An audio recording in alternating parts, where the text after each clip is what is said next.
what really happened with your host, Mike Rivero. The history the government hopes you never learn. Here is your host, Michael Rivero.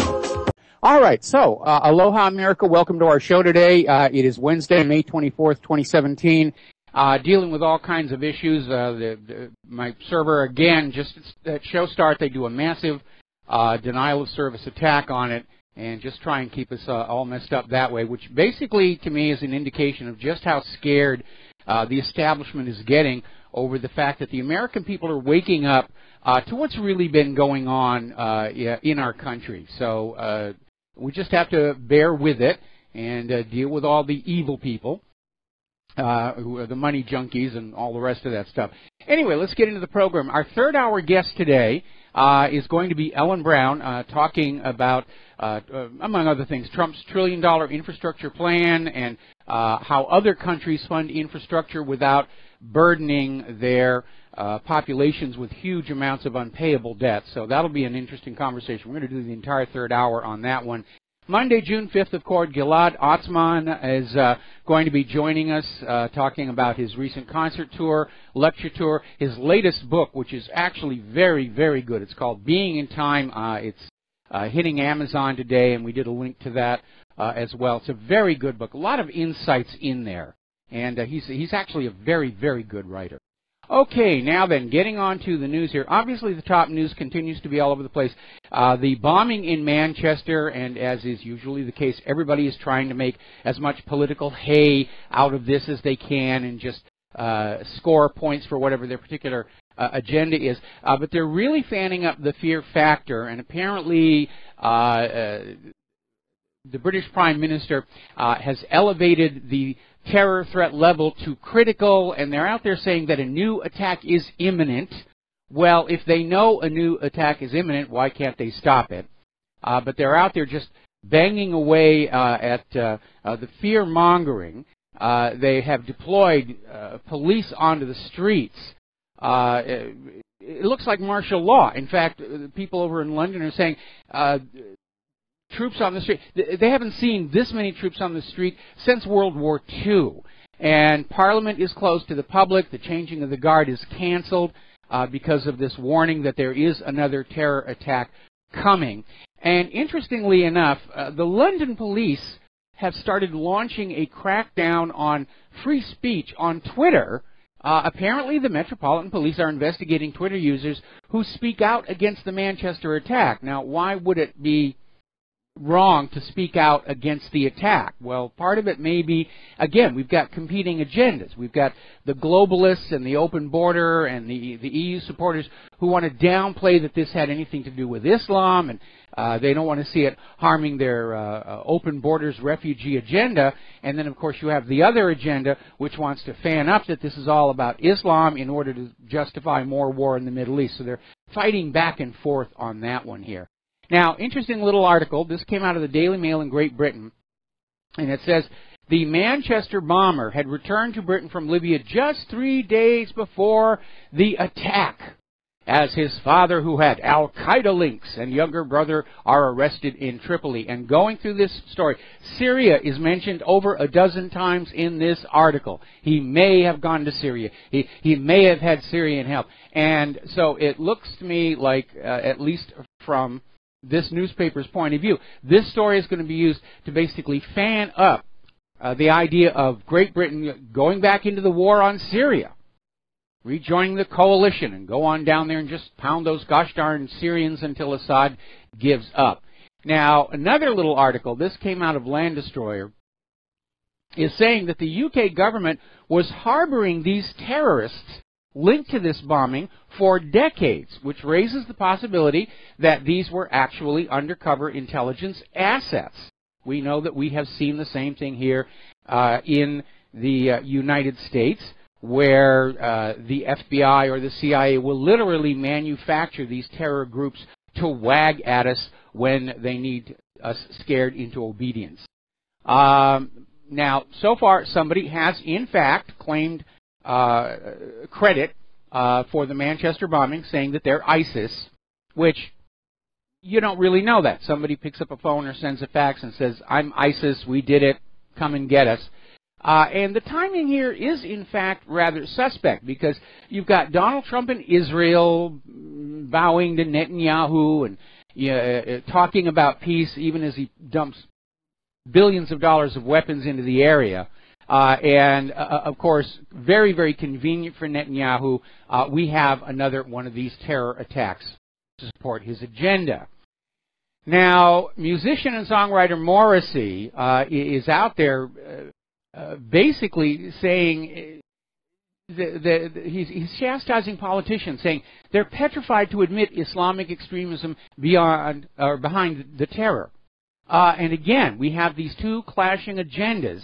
One is to fan up, it had everything to do with these Middle Eastern Muslim countries, let's go and make war. And on the other side, you've got the open borders people trying to say, no, it's got nothing to do with Islam, it was just a crazed lone nut assassin. Although, as of last report, British police have arrested 5 people, 5 perpetrators on this. Now, we're going to do a quick shout out to our on-air affiliates who are just rejoining our network. And unfortunately, tragically, there has been a mosque set on fire near Manchester that is being seen as a probable retaliation by somebody against the concert bombing. And these things can get way, way out of control. Interestingly enough, one of the anchors on BBC is out there saying, well, Europe's just getting used to this, and we're just going to have to get used to it. This is the new normal, and we're never ever going to be able to get rid of all of this, so it's just part of life again. And that's quite a contrast. Remember back in 1940? You had Churchill out there, never yield to force, never yield to the might of the enemy, and today it's, we just got to get used to this. I mean, when it was the Nazi war machine that was dropping bombs all over London with the V1 and the V2. They fought back. They finally fought through to those launching rails in Peenemünde and just blew them up. So everyone is using this for whatever agenda. And over in France, citing the Manchester bombing, they have extended their now almost permanent state of emergency until November 1st. It was due to expire in July, but no, they're going to keep it going to November 1st. And it does look like it's going to become permanent with all of the added authority for the police and all the restrictions on ordinary people and all the silencing of dissent and criticism. Oh, it's an emergency. We have to ignore human rights and the right of free speech. It's an emergency. Every tyrant, every dictatorship goes through that phase. Oh, we're in a state of national emergency. All the freedoms you used to have, we have to take those away from you to make you safe. And you lose your freedoms and you're not safe. Seeing it happen all over again. I got to tell you, we have a lot of military aircraft flying overhead right now. It's making Claire and I very, very nervous. And I realize it's training flights. But still, there's very obvious escalation here. By the way, I don't know if I mentioned at the top of the show, the phone lines are open, 800-313-9443. Now, getting on to these congressional investigations into Russiagate and who knew what and what was going on, apparently a major contradiction has surfaced between the testimony that former FBI Director James Comey gave on when he notified Congress that there was an investigation into Russian collusion with the Trump campaign, and what Brennan said, because apparently Comey is saying that he notified Congress in March of this year, and Brennan just testified under oath that the CIA notified Congress last September. And it almost looks like Brennan is throwing Comey under the bus. But the real question needs to be, talk to some of those members of Congress, the Gang of Eight, the Intelligence Committee, and just say, when were you notified and who notified you? And they're already bogging down in this minutia. And that may be because they're not finding anything. It's a whole lot of nothing. In fact, there's an article that came out over in RINF.com, New Cracks in Russiagate Assessment. They actually can't find anything. all of these liberals like Nancy Pelosi are being forced to admit, no, we have seen no evidence whatsoever. All right, we're going to take a phone call. Steve in California, aloha. Welcome to the show. What's on your mind? Well, Michael, that passage you read about mainstream media, a story there, it just caught my attention because key words of speculation, could, might, may have, and every time I hear those words, I know we're not talking about fact or evidence. We're just talking about speculation, and that has no business in journalism whatsoever. Well, I agree. So I just want to point that out. I agree, but when somebody in the corporate media wants to sell an untruth, they'll either use those qualifiers or they'll pose it as a question in order to avoid the possibility of a lawsuit.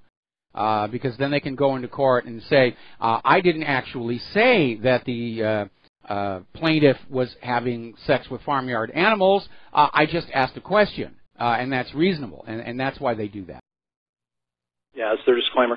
Hey, I just want to mention that, and you've talked about this before, I mean, John Oliver's show was a pretty good show at one time, and now I just see it as a pretty much an anti-Trump bashing machine on there right now, and it just sickens me to see, well, you know, there was a funny show, and now they're all kind of jumping on that bandwagon. Even Jimmy Fallon now is apologizing for being easy on Trump, and Dave Chappelle, and you can see all the twisting, the nipple twisting going on to say, hey, comply, go after this guy, you know, come on, you know, go along with the program here, and it's kind of sickening that people can't, you know, just, I mean, he's a show host, you have guests on your show, and that's what you do, you interview people.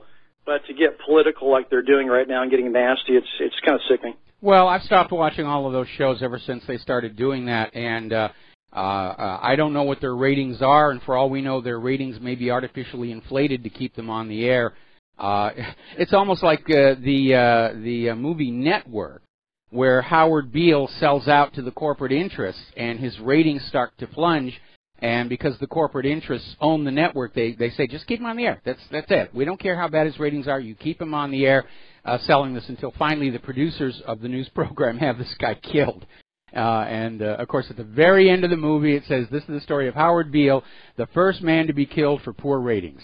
And if you have never seen that movie, you ought to. It's an iconic piece. Patichevsky just did a fabulous job on the screenplay. And of course, it's also the source of that, you know, that quote, I'm mad as heck, and I'm not going to take it anymore. No, I agree. No, I just assume they're tweaking the numbers even on those reviews and ratings for their programming. I mean, they're tweaking everything else. Why not tweak that too to their advantage? And it's not true. I think people are getting tired of this. They're getting tired of this anti-Trump stuff. So hey, wait a minute, let the guy have a chance. Criticize him later, but let him start to do something. You know, give him a chance. Well, they're trying to obstruct him at every level. They're trying to block any changes to Obamacare. They're still fighting against the wall, and he's already caved in on them with the war agenda. And we're going to go on over and make the rest of the world us. Not that we're a good example for anybody to follow. But there's still, Hillary's people seem to be clinging to this idea they can get him out of the Oval Office and through some machinations get her in, which is ridiculous. If Trump is removed from office by whatever means, Mike Pence becomes the president. And Hillary might be desperate enough to change parties and try and become Pence's VP and then have Pence knocked off. But it is out of control, and the rest of the world is looking at the functioning of our federal government, and they're scratching their heads and saying, this is obviously breaking down. No, one thing that does concern me real quick here is that picture in the paper today showing Donald Trump shaking hands with Benjamin Netanyahu. I'm a little concerned about that, and, you know, that whole Israel thing, and that seems to be growing stronger, not pulling away, and that concerns me. Well, unfortunately, the reality is that a lot of the very wealthy supporters of Israel in this country supported Donald Trump, and now he's got to pay back those favors. Hey, thanks, Mike. Okay, thank you very much for the phone call. We're going to let you go. Now, a little bit of good news coming on out there. Apparently, Joe Lieberman is now off the list of possible FBI directors. I know when it was said that he was being considered, he was even at the top of the list, and everybody was just screaming what an utter disaster that would be for the American people. But apparently, for whatever reason, he is now off the list. He's not being considered for FBI director. Now, as you know, in all of this Russia collusion and so forth, Donald Trump recently has made a slight adjustment to his story, saying that he himself personally did not collude with the Russians, opening the door to speculation that maybe somebody else close to him did. And a lot of eyes are now focused on Jared Kushner, who's definitely been one of the most pro-war, pro-Israel voices that have Donald Trump's ear. And there is some talk going on that he is, in fact, a person of interest in this Russian collusion investigation. But there's a lot more information starting to surface about him that makes it look like he may not be in the White House much longer. And again, there is word there are going to be 3 more firings of the White House staff in the near future. And apparently Jared Kushner did not disclose his business ties to George Soros, to Thiel, and to Goldman Sachs. And apparently he owes over $1 billion in loans. And so obviously that kind of an obligation, whoever he owes that money to, they're going to call him up and say, tell Trump this. And Jared is going to say, yes, sir. Give me a little more time on my loan repayment, and I will feed that into the president's ear. So there's obviously an issue there.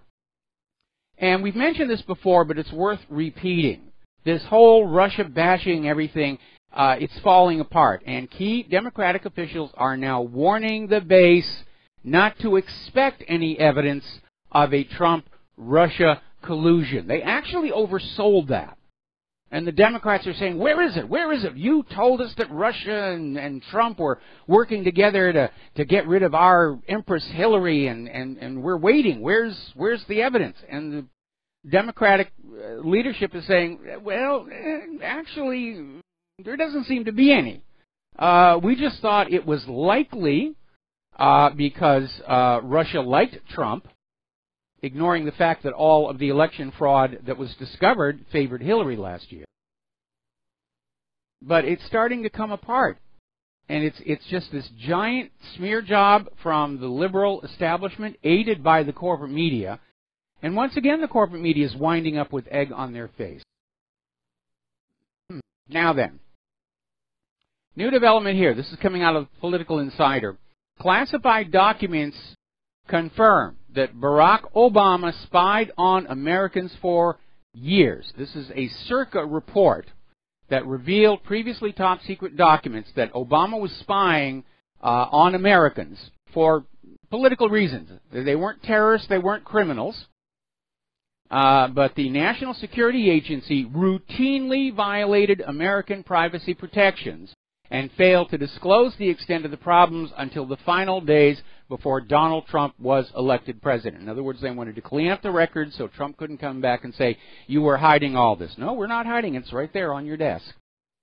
Even the FISA court, which is seen by many as being little more than a rubber stamp for surveillance, came on out and said that Obama's widespread illegal searches of American citizens represents a serious Fourth Amendment issue.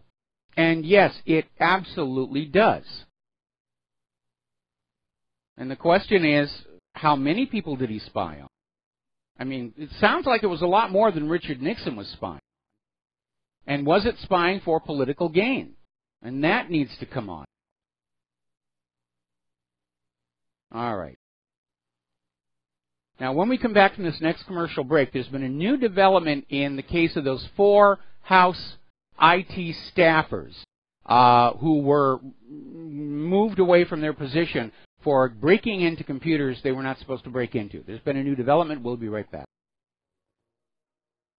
And aloha, America. Welcome back to our show here. Now, one of the stories that was floating around regarding computers, and it sort of kind of got overshadowed by Seth Rich and a lot of other things, but there was a big stink because these 4 IT staffers working in the House of Representatives were caught accessing the computers of members of the House.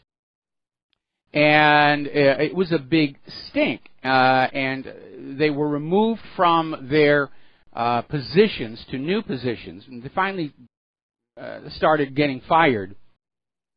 But apparently there was a concern that these people working on the inside were, in fact, snooping and spying on members of the House of Representatives. And apparently, one of them has now managed to leave the country, even though under investigation by the Capitol Police, has left the country, gone back to Pakistan, and according to this article out of Daily Caller, is now under government protection in Pakistan because apparently his family is very wealthy, and they're very connected to the government, and they have VIP level protection. So something is going on there. Now, as a little footnote to this story, when the investigation first started into these IT staffers, Debbie Wasserman Schultz herself threatened the chief of police for holding the computer equipment for the investigation. So she was trying to get all the physical evidence back and under her control. So there's something going on there. So again, my primary theory behind this whole email scandal is that while she served as Secretary of State, Hillary Rodham Clinton was repeating the Chinagate scandal,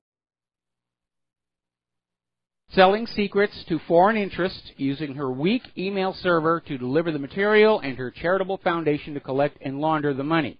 And maybe, if that was what was going on, the espionage went a little bit broader.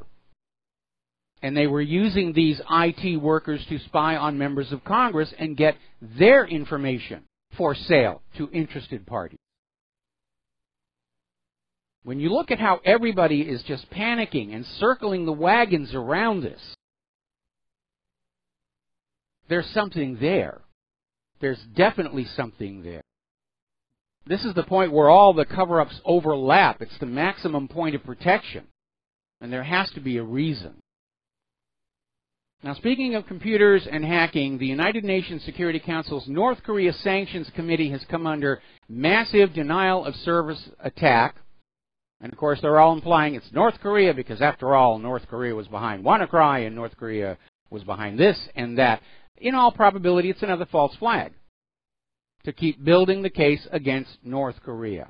Now, getting on back to Seth Rich, PolitiFact is out there with articles and editorials saying that the theory that Seth Rich was the DNC leaker, it's nonsense. It's pants on fire. It's tinfoil hat. But if you actually read through the article, they have absolutely nothing with which to back that up. Because there is no evidence that Russia broke into the DNC email server. The DNC never allowed that server to be examined by outside forensics experts to find evidence of who got in there. And we have the story from Kim.com and various other individuals that, yes, Seth Rich was the leaker of those emails. And by the way, if you look at the date of all those leaked emails, they stop at the time he was killed.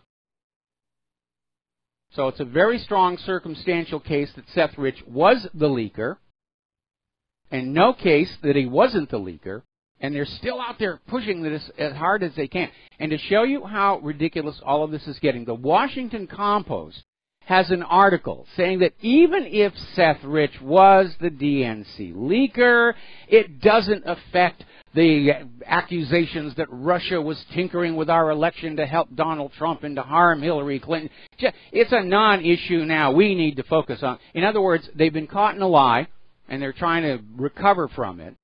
And they're trying to say it was never a big issue anyway.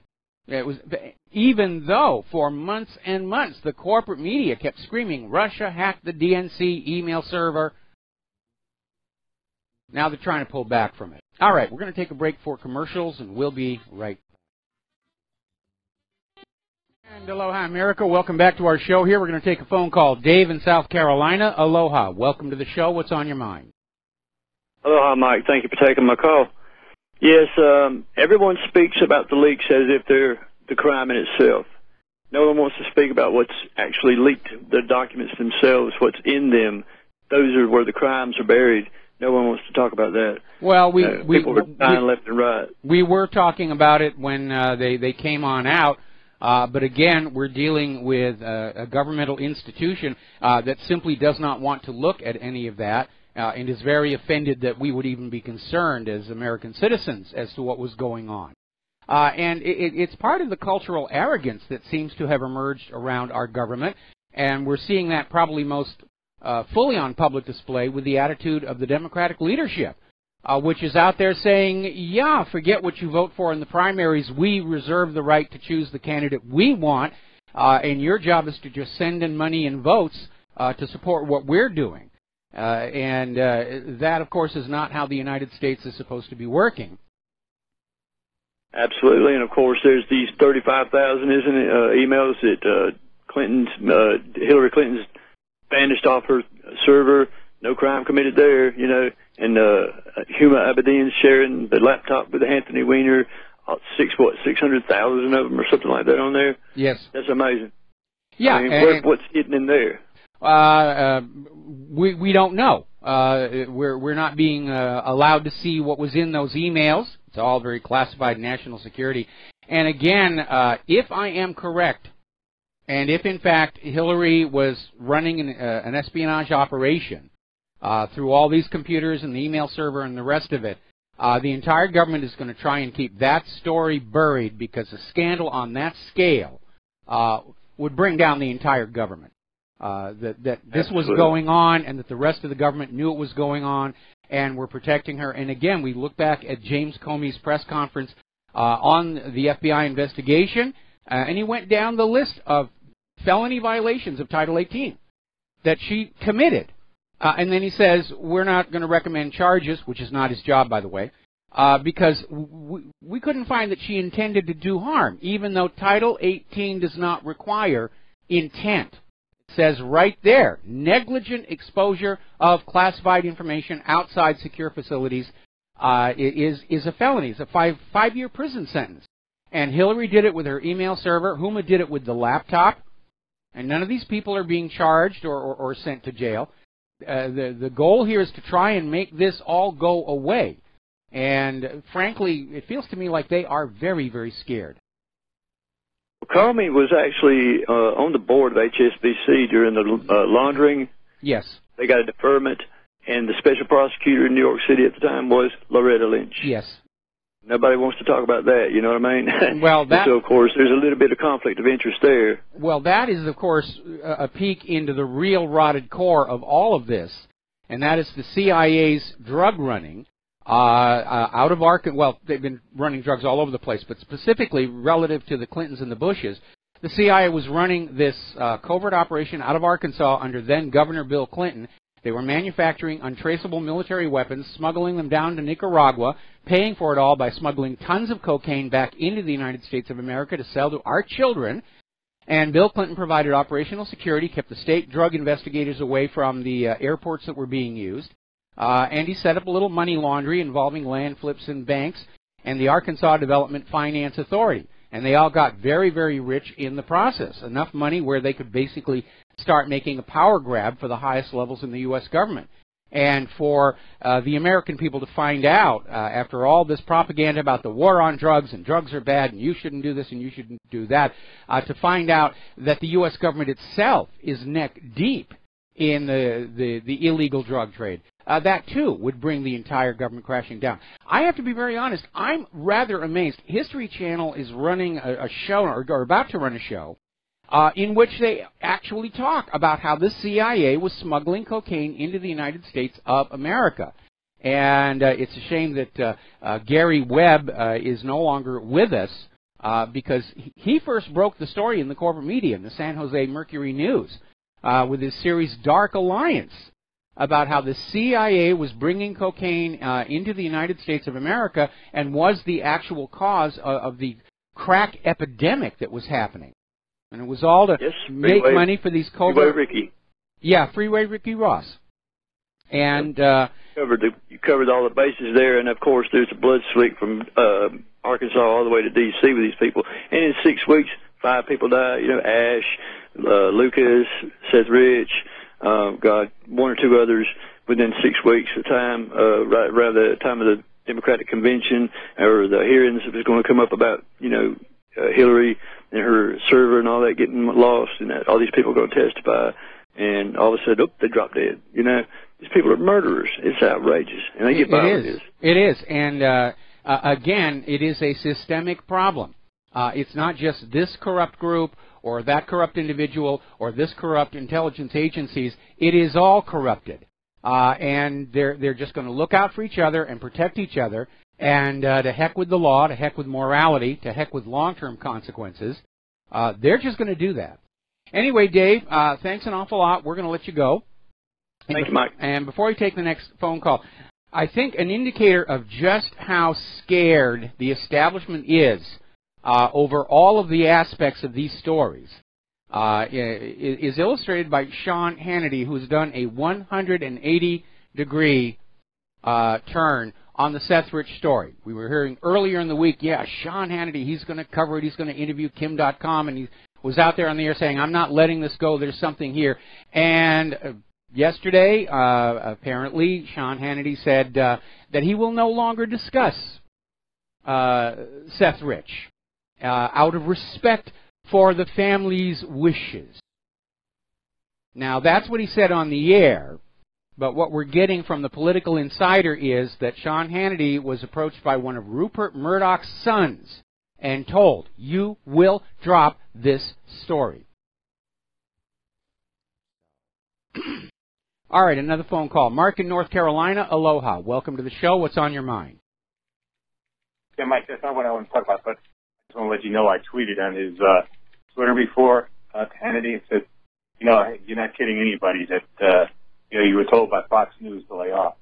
And it shows you Sean doesn't have any guts. The guy's a multimillionaire. He could easily let them fire him.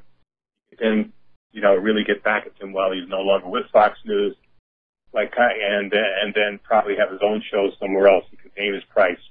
Certainly on the internet. But anyway, they may have told him that he would get really depressed and wind up in Fort Marcy Park. I mean, these are serious players here. But you're right about Fox Network, because the Fox Network went over to the D.C. affiliate, which first broke the story, and had them retracted. Oh, my God. They're getting worse and worse. Well, I don't watch Fox anymore. Hannity was the last one I'd watch once in a while. Now I'm not even going to bother at all.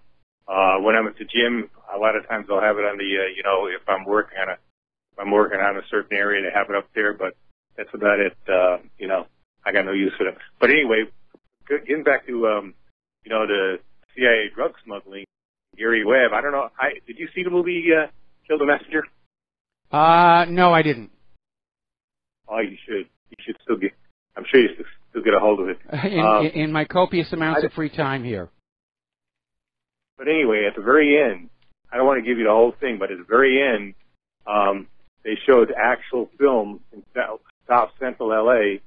with, I think the guy's name was Deutsch at the time, was the CIA director. Yes. And he was in there. This was true. This was actual film. And you know who else was there, by the way, while he was doing it? None other than Maxine Waters now.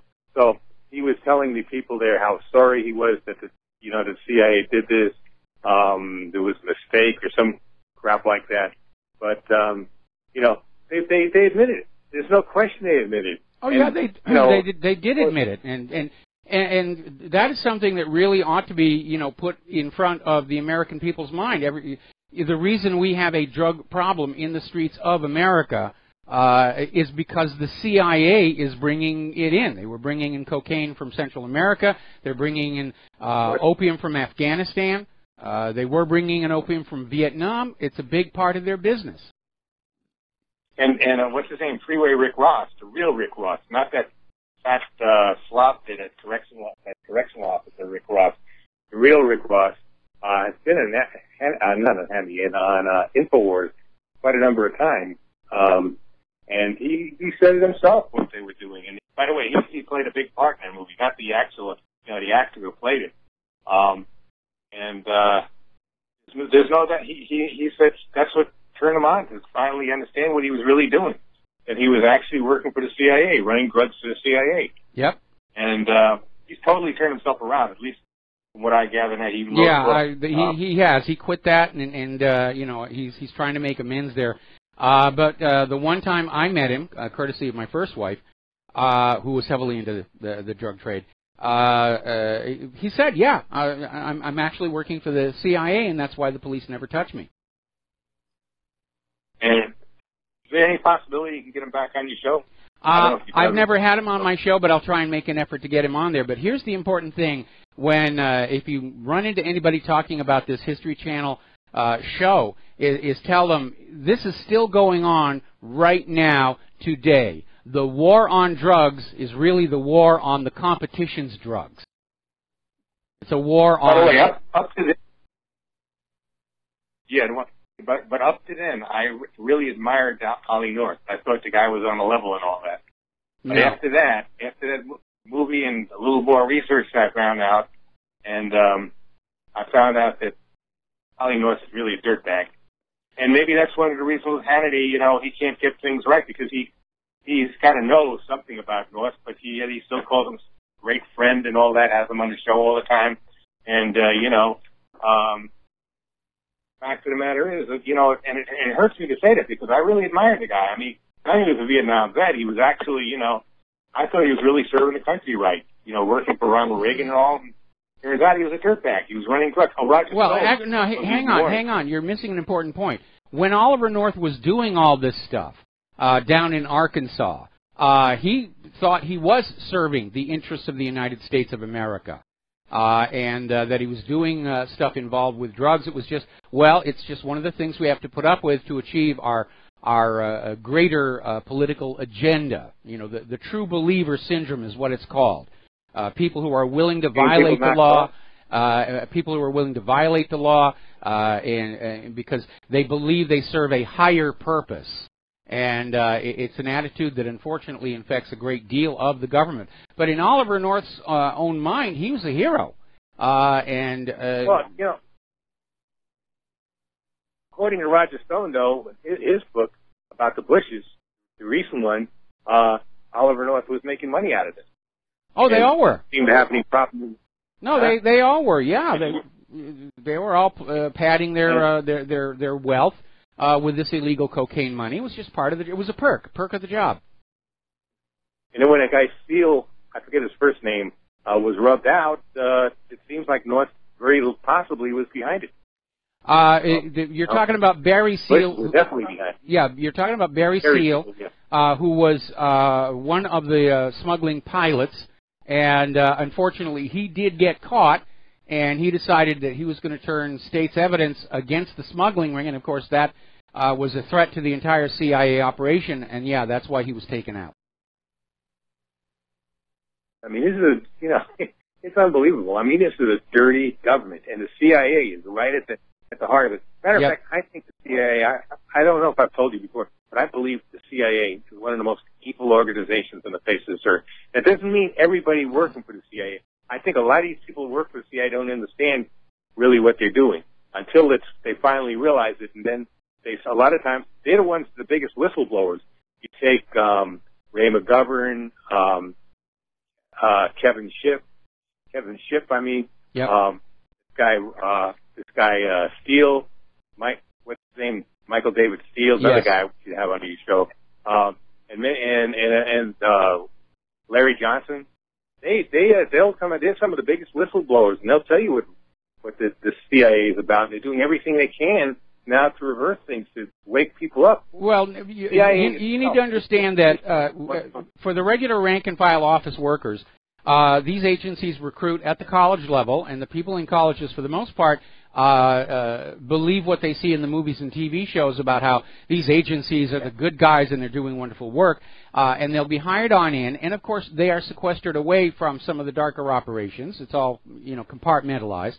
And then they stumble into what's going on, and some will just say, oh, well, this is what I'm doing, and they'll make the moral compromise, and others simply can't. That's what happened with Edward Snowden. He joined the National Security Agency because he thought it was a great opportunity to work with cutting-edge computer technology and protect the United States of America, and then he saw how out of control it really was and what it was really all being used for, and that's when he decided that he could not make that moral compromise. Kevin Schiff said basically they think they can, trust you. And when I say trust, I don't mean trust in a good way. I mean, that you're not going to open your mouth and you're going to do what you need to do, that's when they open more doors to you and let you get higher up in the agency. Yes. But if they figure you you really believe in it, and you believe in the country, and you really want to do it, and you're really patriot, and you want to do a good job, they're going to leave you at the bottom. They're not going to let you into a lot of the secrets and things like that. Well, also remember, most of the really dirty stuff is done through contracts, CIA contractors, and that's done to basically isolate the regular CIA employees from what is being done, and also to give the CIA deniability if something goes wrong. So the people who are doing the things like the drug running and everything, they're contractors. They're not actually showing up at CIA headquarters and punching a time clock.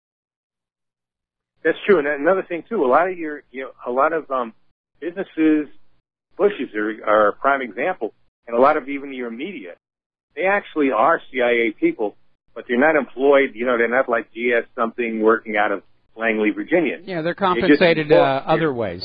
They're high salaries at the media. It's all part of Operation Mockingbird. And I'm sorry to cut you off, but we are almost to the end of the break here, and we've got to do some commercials. But yeah, we all know about Operation Mockingbird, and we know about the use of the contractors. And there's also the CIA proprietaries, companies that you probably have done business with and you don't know they're actually covertly owned and operated by the Central Intelligence Agency. All right, we're going to take a break for commercials. Thank you for the phone call, Mark, and we'll be right back.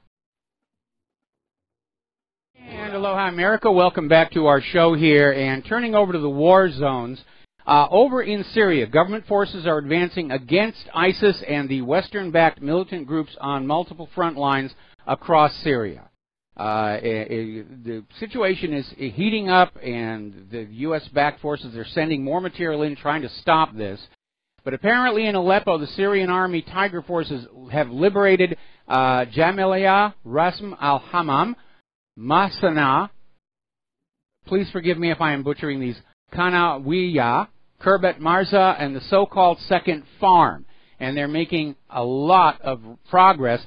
They could very easily reach the stronghold of Maskana near Raqqa within this week.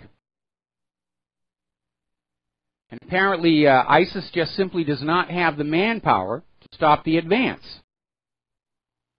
Now, getting on back to this issue of civilians being killed, which the U.S. is still trying to say it's, horrible Assad, he's killing his own civilians. The United States killed a record number of civilians in the past month of strikes against ISIS, at least 225 civilians. And they never make a big deal about it. Oh, Assad gassed people at Idlib and all those horrible, horrible deaths. Well, you killed more in the bombings. May have killed more in the cruise missile attack. Well, it's just collateral damage. You're not supposed to pay attention to that. It's ridiculous. Utterly ridiculous. Now, apparently the U.S. so-called coalition forces have conducted an airdrop of forces in East Syria, supposedly against ISIS, and the Free Syria Army, most of whom are not from Syria, have kicked off Operation Desert Volcano to basically take control of this triangle area where the borders of Jordan, Syria, and Iraq meet. That's going to be the heart of the new Kurdistan.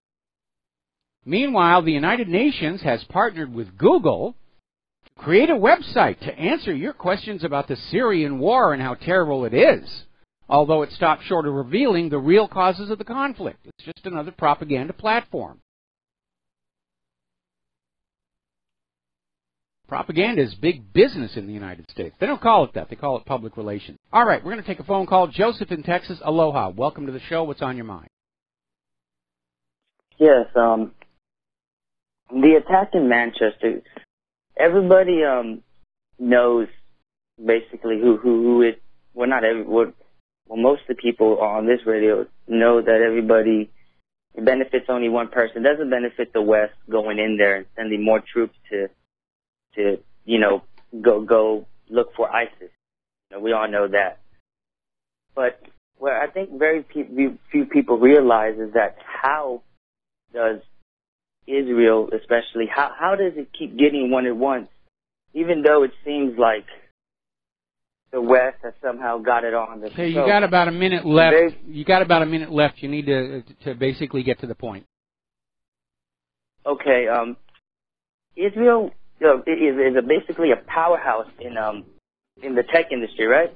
Yeah, it is. And Joseph, I apologize. I misestimated the time. And you need to really plan ahead of time what you're going to say when you call on in so that you can sort of get it out in a concise fashion. Thank you for the phone call. We're going to take a break for station identification. We'll be right back. And aloha, America. Welcome back to the show, hour number 2. We're going to go ahead and close the phone lines because I'm falling way behind on my talking points. And, of course, in our third hour, we're going to have Ellen Brown. So I got a bunch of stuff I need to get through here. Apparently, Turkey is getting ready to form a 10,000-fighter army to battle the Kurdish forces in northern Syria. And, of course, this is becoming a very unstable situation because Syria has not allowed Turkey to operate on their territory. Of course, then Syria has not allowed the United States either, didn't stop them. Meanwhile, U.S. intelligence is out there saying that Kurdish independence is inevitable. We will prevail. We will carve off chunks of all these other countries and we'll create a new nation right there where we want it to be. So, let's see. America's arming the Kurds and the terrorists. The Turks are bombing the Kurds, and they assist the terrorists. And it's getting hard to find out whose side everybody is on. It's a very, very complicated situation to keep worked out here. The Pentagon is asking for another $262 million to hasten the training of anti-Daesh forces in Iraq and Syria. So again, on one side, ISIS is working for us. On the other, it's working against us. It really is a Gordian knot of trying to figure out what the heck is going on. Who's on whose side? What's really going on out there? Let's see. U.S.-led coalition trains the police for Raqqa once the Islamic State is driven out. And they're celebrating how they've created a new civilian police force, U.S.-trained. Which is interesting because normally that would be considered the function of the Syrian government to be training the civil police. And in any event, it looks like the Syrian government may be in Raqqa by the weekend. And these new U.S.-trained police will have to make a decision whether to obey their U.S. trainers or to basically slide on over to Syria's legitimate government. Now, up in Ukraine, apparently they have decided to breach the embargo on South Sudan, and apparently they are now supplying the country with weapons and basically fueling the humanitarian crisis in the process. In case you didn't know it, there's another one of these botched interventions going on down in Sudan, South Sudan. A senior Iranian official, Ali Shamkhani, speaking at the reporters at his arrival at the Russian capital Moscow, is saying that all of these petrodollars are turning the Middle East into the West's arms depot. And in response, of course, to this huge, huge arms deal with Saudi Arabia that Donald Trump is out there promoting. And it's kind of interesting where you have the gun grabbers in this country want to shut down the manufacturers of civilian weapons, saying that, well, if the civilian weapons are out there, then gun crime inevitably is going to go up, which is not always true. And yet here, it's okay for the military weapons. Yeah, we'll sell them everywhere, and if a war breaks out, it's not our responsibility. We just sold the tools. That's all here. Ron Paul is out there saying that, yes, in point of fact, Iran is now in the crosshairs, Saudi Arabia as the U.S. proxy. And he says, unfortunately, sadly, the neocons are still writing the script for the U.S. government. And unfortunately, Donald Trump is going along with it, for which we are all very, very disappointed. Now, here's an interesting story, and they're making a little bit of a big deal out of it. It's over in the Daily Mail. The U.S. Defense Secretary James Mattis apparently was not consulted by the generals who dropped that mother of all bombs. Apparently, he was caught by surprise that it was used, And it probably shouldn't have been, because witnesses on the ground are saying it's nowhere near as powerful as claimed. But technically, yes, lower-level generals can deploy whatever non-nuclear weapons they want to do. But it seems like there may be some issues with the chain of command, and that more and more we're seeing the Pentagon itself act independently of the chain of command, of the Secretary of Defense and of the President. Now, up in Afghanistan, one of the big reasons for all this new talk about a new U.S. escalation in Afghanistan is the claim that Russia is arming the Taliban. We can't settle down Afghanistan because Russia's arming the Taliban. They're coming back in. It's their revenge for the U.S. driving them out of Afghanistan back when. Unfortunately, like so many other headline-grabbing allegations, there's no support for it. And apparently the Defense Intelligence Agency has finally stepped forward and admitted to the Senate there is no physical evidence that Russia is giving arms to the Taliban. It's just another big, fat, war-starting lie. All right, we're going to do a shout-out to our on-air affiliates who are just now rejoining our network. Now, over in the Middle East, Donald Trump has been making a lot of news, a lot of headlines here, trying to apply the art of the deal in the Middle East. He's selling wars and terrorism. And a lot of people are very, very critical with it. That he's out there talking about peace, at the same time he's selling the machinery for war on a vast scale. And Trump's style, his throwaway comments during his campaign, were very entertaining. But apparently now that he's president, it's being seen quite critically by the corporate media. And by the way, yes, 80% of the corporate media coverage on Donald Trump is negative. They've been keeping count. The corporate media does not want Trump to be there. It's hard to say they're just carrying a grudge from Hillary's loss, or they may very seriously be trying to lay the foundation for Trump to be a single-term president in 2020. But one thing is very obvious to anybody looking at the corporate media, especially this slapdown of Sean Hannity. The corporate media has a bias, it has an agenda, and it's not keeping the public fully informed. Now, meanwhile, Rand Paul is planning to get a vote in the U.S. Senate opposing this Saudi weapons deal, because a lot of people are very unhappy with it over the fact that Saudi Arabia doesn't really have a good human rights record. Saudi Arabia has been committing humanitarian disaster in Yemen. And it is another case of a flip-flop, because it wasn't all that long ago that Donald Trump claimed that Saudi Arabia was behind 9/11. Now, maybe when he was over there in Israel, Netanyahu whispered in his ear, actually, we did it, so you can go ahead and sell the weapons to Saudi Arabia. But it is a rather strange accommodation. Now, as you know, they're talking about an Arab NATO, a unified Middle Eastern military cooperation, if you will. And basically, Peter Ford, the former British ambassador to Syria and Bahrain, is saying it's a myth.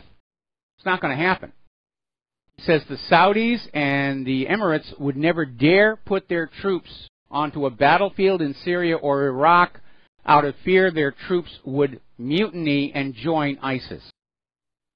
Apparently things aren't all that stable in those countries either, and their military is having problems with their leadership. Now, Robert Fisk, who's an English writer, journalist, has come on out and said the reality is it's Saudi Arabia and not Iran that is the fountainhead of terrorism. Now, I think his list is a little bit narrow. We know that the U.S. sponsors terrorism. We know George Soros sponsors terrorism. We know that Israel's behind much of the terrorism we see in the world. But when the U.S. wants to invade a country, it starts this campaign of propaganda. They abuse human rights. They're anti-Semitic. They support terror. They have nuclear weapons. They have poison gas. And just down this laundry list of all the things until finally everybody says, oh, it's such a horrible place. Of course we have a right to wipe them off. But we've heard it so many times, it really isn't getting a lot of traction. And I'm sure that the internal polling is showing that. The American people just aren't buying this stuff anymore. We've heard it too many times before. And it turned out to be a lie. Now, over in carbonated TV, they're making a point that Trump's Israel peace message is useless as long as we go on giving Israel weapons. Because of Israel's long track record of aggressions against its neighbors. And apparently, this is over at Blacklisted News, Russian journalist is asking a question that a lot of people have been asking. Why doesn't ISIS ever attack or threaten Israel? And, of course, Assad is out there saying that it is Israel supporting all the terrorists in the region.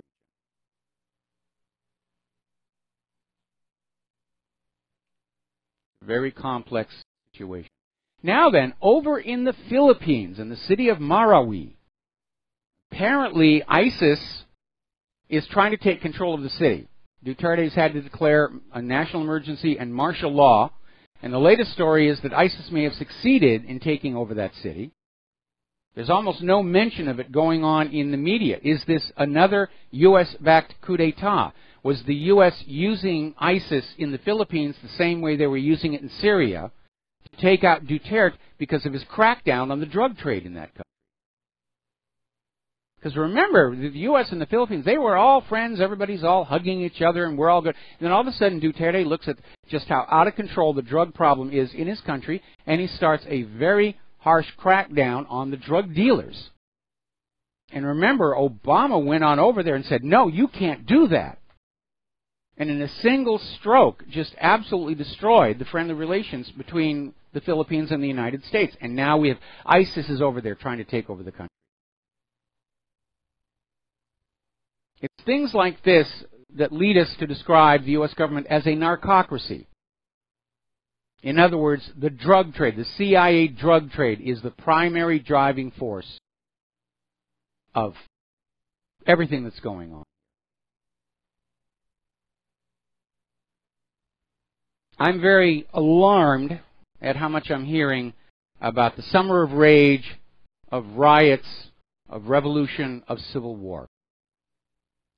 And those are things that I have been trying to find a way to avoid for going on 20 years. It is starting to look like it's inevitable, and we should all be making the appropriate precautions to protect ourselves and our loved ones. But it does seem that the U.S. government long ago passed the point where there was any hope of redemption, of a return to the Republic, and it does seem irretrievable at this point. And it's a very, very sad thing to be hearing. All right, let's turn to the economic news. Apparently, the latest bailout for Greece has failed. And as a result of that, Greece is now looking at a default. Athens is on the verge of going into bankruptcy, and apparently this will actually take them out of the European Union. And we knew this was going to come sooner or later because the last several bailouts for Greece were simply loans to help them to pay back the earlier loans. None of that money went to benefit the people of Greece. The people of Greece are being looted and plundered to please the bankers. And they will do it to every country that they get their hands on. We're seeing it down in Venezuela. We saw it in Cyprus. We're seeing it here in the streets of America. They literally are addicts to money, addicts to wealth. And even worse, they cannot feel that they are wealthy unless they look out the windows of their palaces and see that everybody else is poor. And they wield so much power over the rest of us through those private central banks. And apparently, even in the European Parliament, some of the members of the Parliament are saying this has gone on too far with Greece. And they're lashing out at Germany's finance minister over his obsession with more austerity on the people of Greece. And they're saying Greece has been destroyed by all these cuts to pensions and public spending, and it's suffering under a debt burden it cannot ever pay off. And that is exactly what's happening. Now, meanwhile, in the world of Bitcoin, Bitcoin has gone above $2,400 after the China downgrade. Moody's has downgraded China's rating from A1 to AA3 over their slowing economy and growing debt. And that shot Bitcoin up even higher. And I think I'm joining a lot of people in concern that it is in a bubble. And so if you want to get in and ride it for a little way and get out, but if you get on in and you expect it's just going to keep going on up forever, it isn't. At some point there will be a correction. There has to be. It's the way these dynamics work. As I said before, Moody's has downgraded China from an A1 to an AA3 over concerns of their slowing economy and growing debt. And the outlook is basically from stable I'm sorry. They're citing concerns to support growth, and it's supporting debt growth across the economy. Let's see. All right, let me go back on that one here. Basically, some of the things that are happening in China are a cause of concern. And China is in the process of trying to deleverage some of their exposure. It's cutting into the bank's profit margins. And apparently, interbank credit risk concerns have pushed the bank's cost of borrowing beyond the rate they charge their customers for loans for the first time in history. In other words, when the Chinese banks are making a loan, they're actually losing money because they're having to pay more for that money they're loaning out than they are getting from the customers. And that's a very, very troubling sign. Over at Marks & Spencer, their profits have tumbled 64%. It's another sign of the retail Mageddon. Here in Hawaii, we've been talking about how consumer debt is skyrocketing. 1/4 of American people cannot meet their month-to-month bills. They're being forced to rely on their credit cards, going deeper and deeper into debt, which, of course, central banks love. The more debt, the longer they can keep the Ponzi scheme going. But it is at record highs, 2008 highs. And apparently, because of our high cost of living here in Hawaii, we have the second highest consumer debt per person in the nation. And it is out of control. It is out of control. There's really only one way to solve it. Well, there's two ways. The first way is just let it all collapse. The second way is we need a jubilee. We need a reset. Just write off all the debts and say we're starting from scratch right now, and the economies will take off. But it is that huge and growing unstoppable debt and its awareness that is taking all these economies down. And the reason is because lying at the heart of the private central banks is that deep, dark secret that by design, private central banks create more debt than money with which to pay the debt. They use that awareness of debt to control nations and their people. And the debt will grow and grow and grow. It doesn't matter how hard you work, how much you sacrifice. Look at what's going on in Greece. Eventually the debt crashes the system.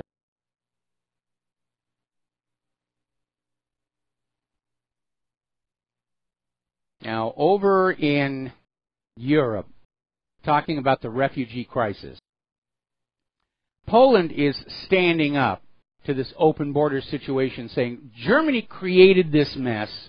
Let Germany deal with it. And stop compelling all the European countries to take in these refugees that are causing such problems.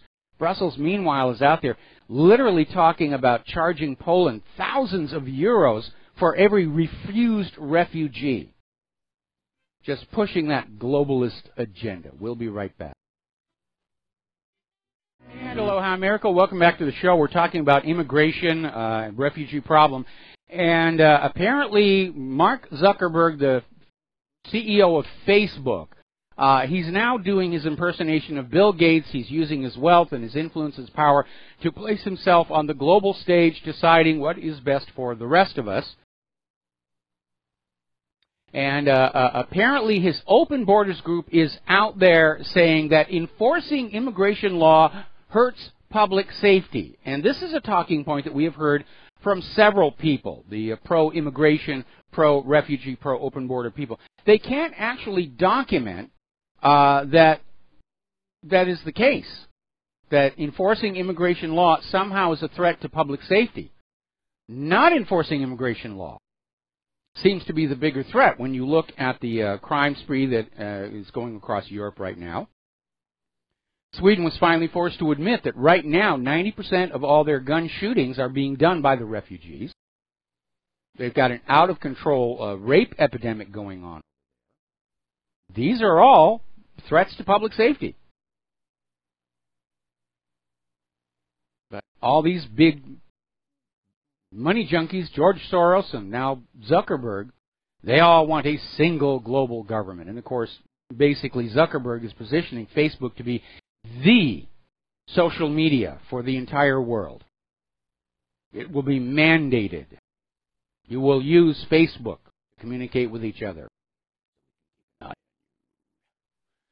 Now, a little bit of good news. Attorney General Jeff Sessions is now demanding that so-called sanctuary cities who are dropping that label to preserve their federal funding, he's saying dropping the label is not enough. You must prove, you must document that you are now complying with federal immigration law. And I think that's a really good step to do, because it's very easy for a governor or a mayor to say, all right, we're not a sanctuary city anymore, and then go on basically interfering with immigration enforcement. So that's a good thing to do. Now, this is out of Portland, and it's weird. It's just a weird story. Apparently, there was a burrito shop owned by a white woman, and it's been forced to close under the accusation of cultural appropriation.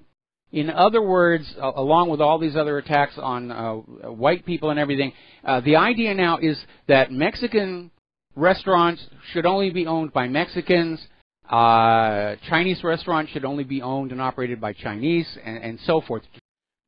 Try and create this idea that some of these refugees will now have business opportunities because they're going to set up these various retail-themed restaurants that are now being denied to the indigenous population. But, I mean, this is political correctness run absolutely wild. This idea that a white person can't, just for the heck of it, have a French pastry shop or a Chinese restaurant or a Mexican food place or a Thai restaurant.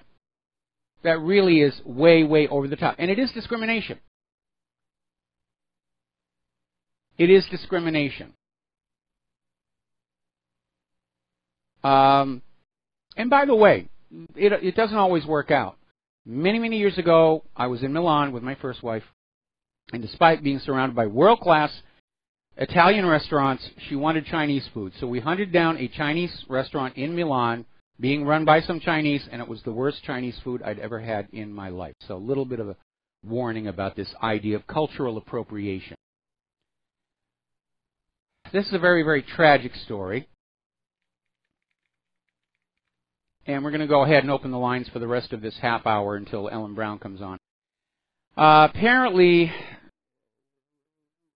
there was the 16-year-old student, Corey Walgren, and he was a junior at Naperville North High School in Naperville, Illinois.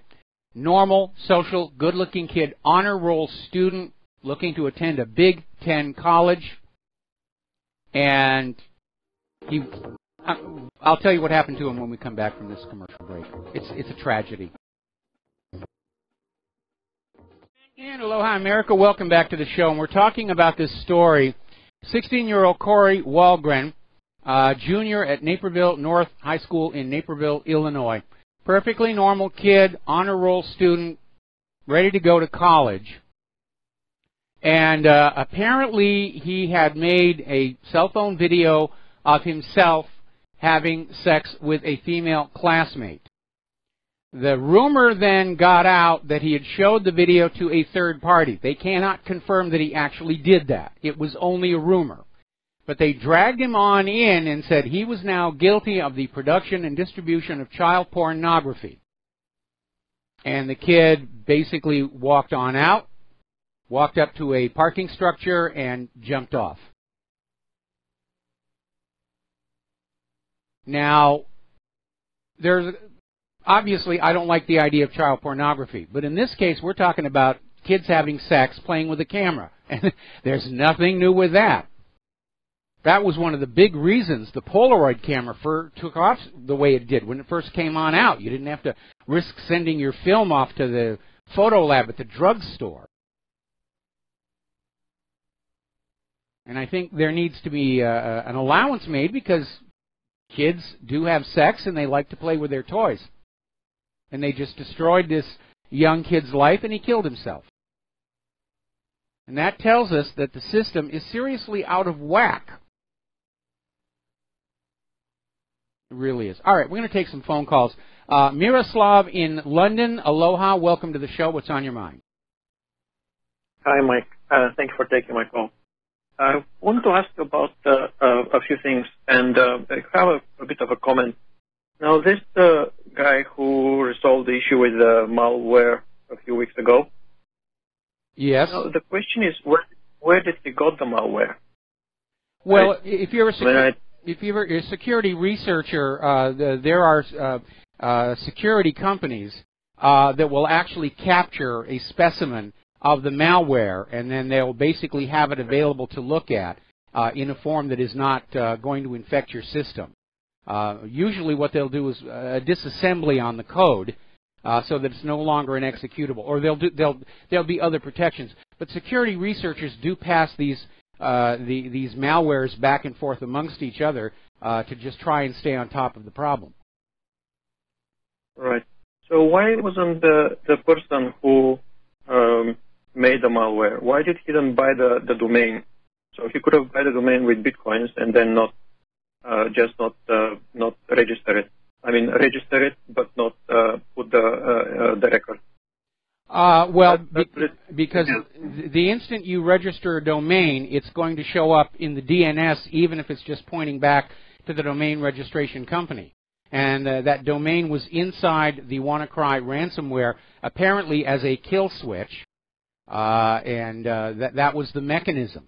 I understand that, but then it could have checked where it points to.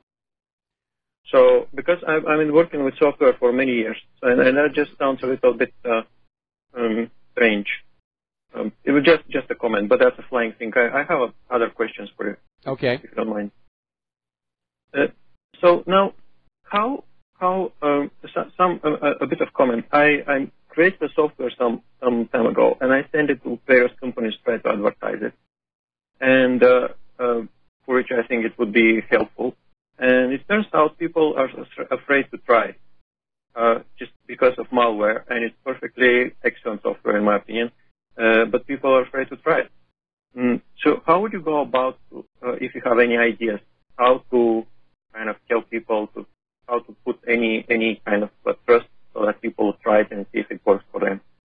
Well, there is a system you can get on computers. It's called a sandbox. It's a virtual machine that operates in a walled-off area of memory and is unable, anything running in the sandbox is unable to communicate with anything outside the sandbox, and that's one way to do it.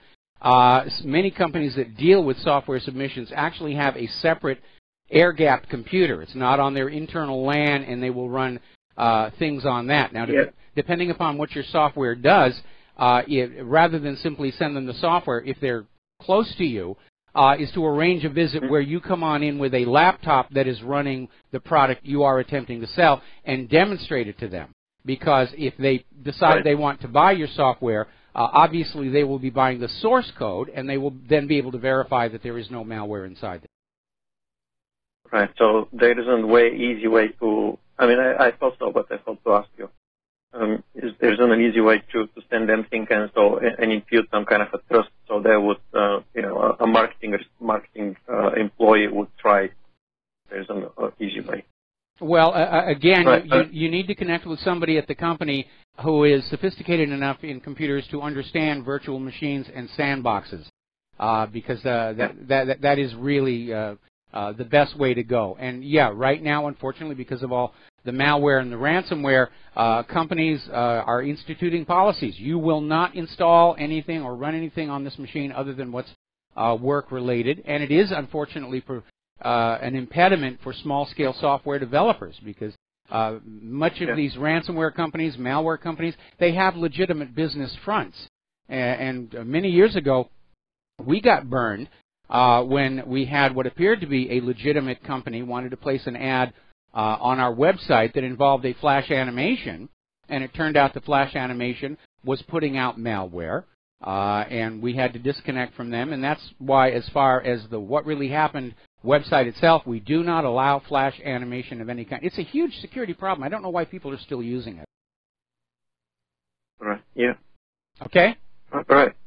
Yeah. I have one more thing. So a couple of days ago, because when I received the feedback from people that they're just afraid to try the software and there is no way I can persuade them to do that, what I did was I opened, I took a piece of another software of mine, and what I did, I checked the digital signature. It is fine. So then I went and corrupted it, and I checked the digital signature with properties window, and it is now corrupted. It says it is not, but the software is run easily. So just click it and Windows starts it. And my question for Microsoft is why they don't check that the digital signature of software is corrupted. If they would just check that the digital signature of software is corrupted, then they not start the software, or not start not digitally signed software, or start non-digitally signed software after several warning screens, then most of the malware goes killed. Well, if you're looking at a corrupted digital signature, you ought to be suspicious, because it is not uncommon for cyber criminals to take a legitimate piece of software and add their malware into it and then forward it along. It's called a man-in-the-middle attack, right. And right. You should be very, very concerned about that. And that's why I was telling people, allow me to finish, please, and then we're going to let you go. Yeah, sorry. You should never download patches or drivers or updates to software from anybody but the original source website. These websites that are out there saying, come here, we've got all the drivers you could ever need, we'll scan your machine for free and upload the drivers, very often those are used as vectors for malware attacks. I think that you need to consult somebody who is far more expert in the field of software sales to corporations than I am, because I'm not an expert in that field. Okay? You didn't get. Sorry, I'm sorry. You didn't get me. My last question. What I'm saying is that there is an easy solution for all malware. That's what I'm saying. If Microsoft would just not start corrupted digital software with corrupted digital signatures, then malware goes dead. Because to get a digital signature, you have to register with the signing company, and they know who you are. You have to pay them. They know your bank details. So if somebody signs a software, then they very well know who they are. So proper malware wouldn't be signed, because if they signed, everybody knows who they are. And if Microsoft just checks which software is not signed and it doesn't start non-signed software, and doesn't start software with corrupted signatures, then there is no room for malware. Well, it sounds like a good idea, but there have already been several cases where attempts at digital signatures or even the certificates for websites have been compromised and forged successfully. So it sounds good in theory. I don't know that it could be made to work. Anyway, Miroslav, I'm running out of time. I need to let you go, and we're going to switch over.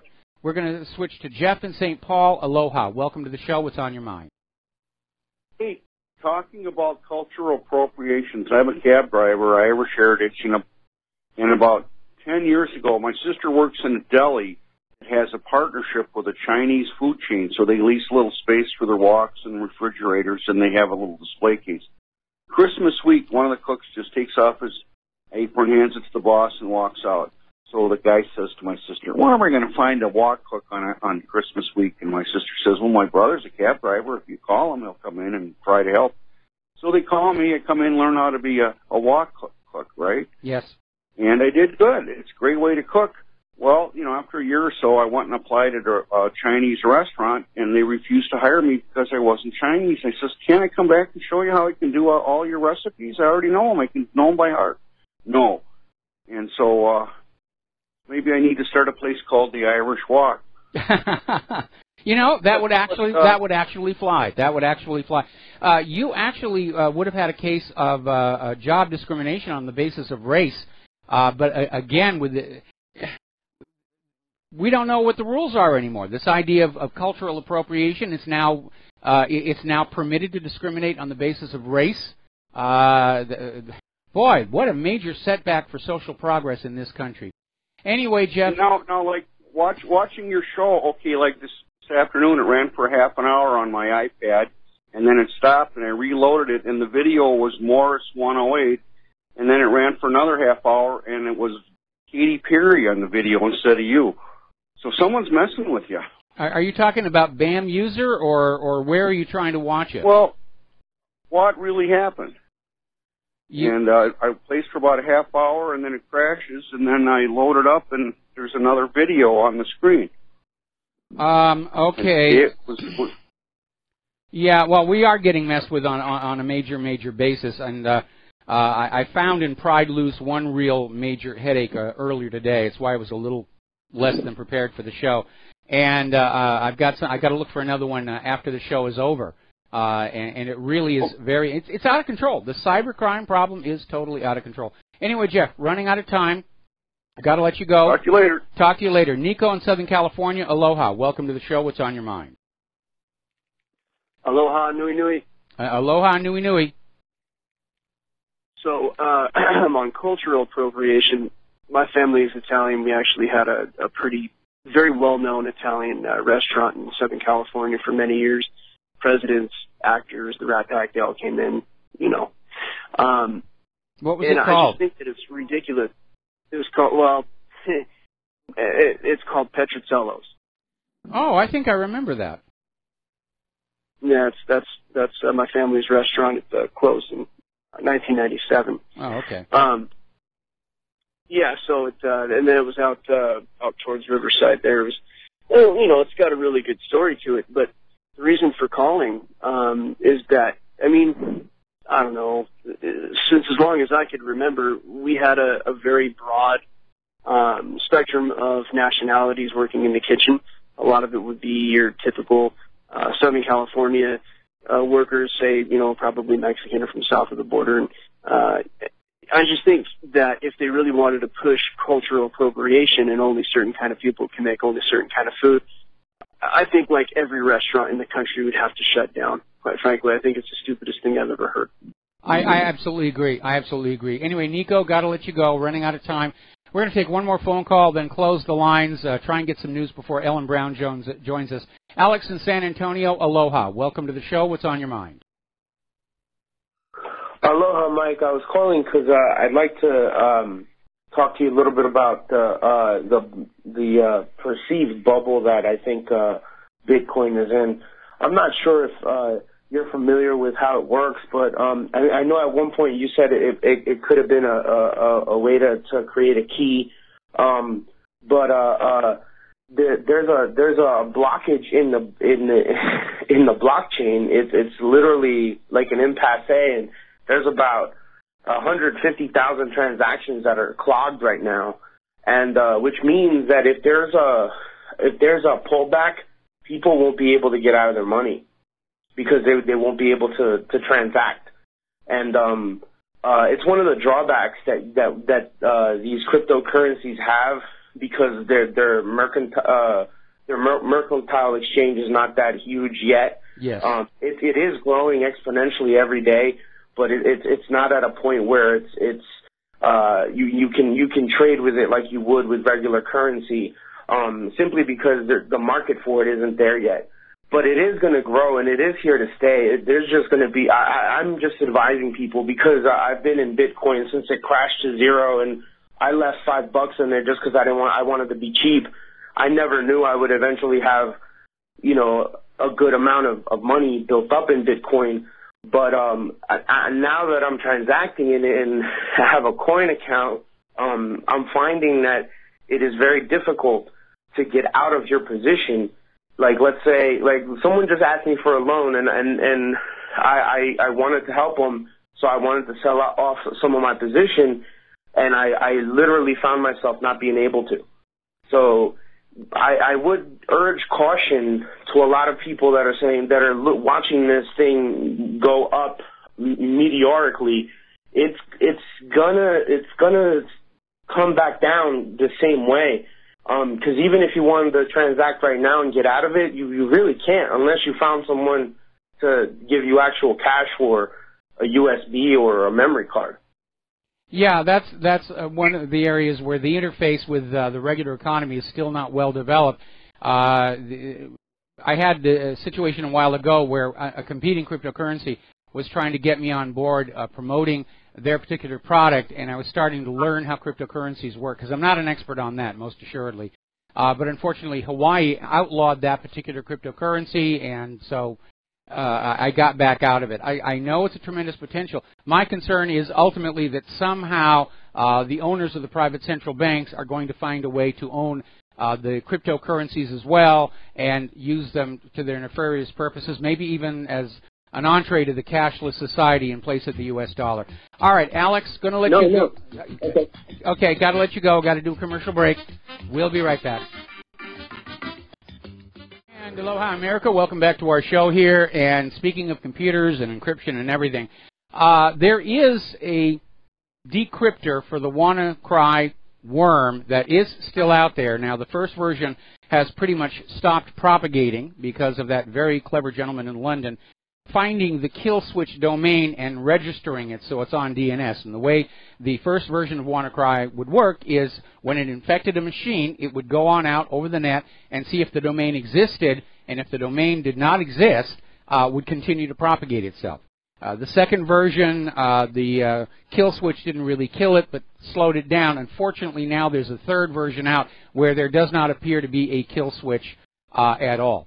So apparently, French security researchers Benjamin Delpy, Adrien Guinet, and Matt Sushi put together a ransomware decryptor that works on XP7 and Windows 2003. We have a link to it on the front page of whatreallyhappened.com.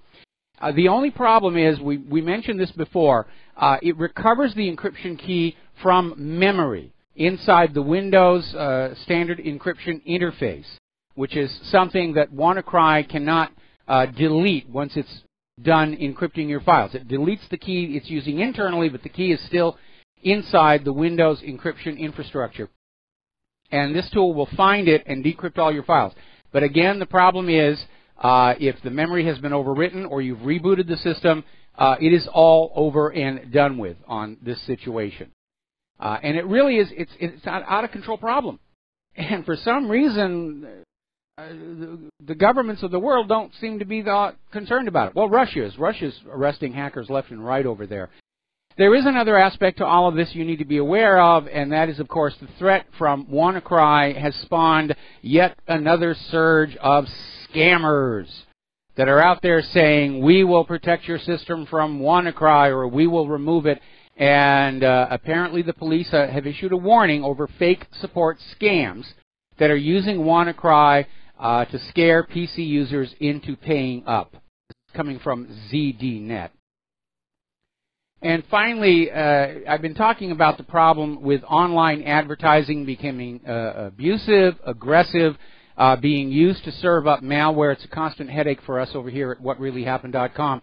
And according to this article over at The Verge, 1 in 5 ad-serving websites are using fraud bots to run up their clicks to defraud their advertisers.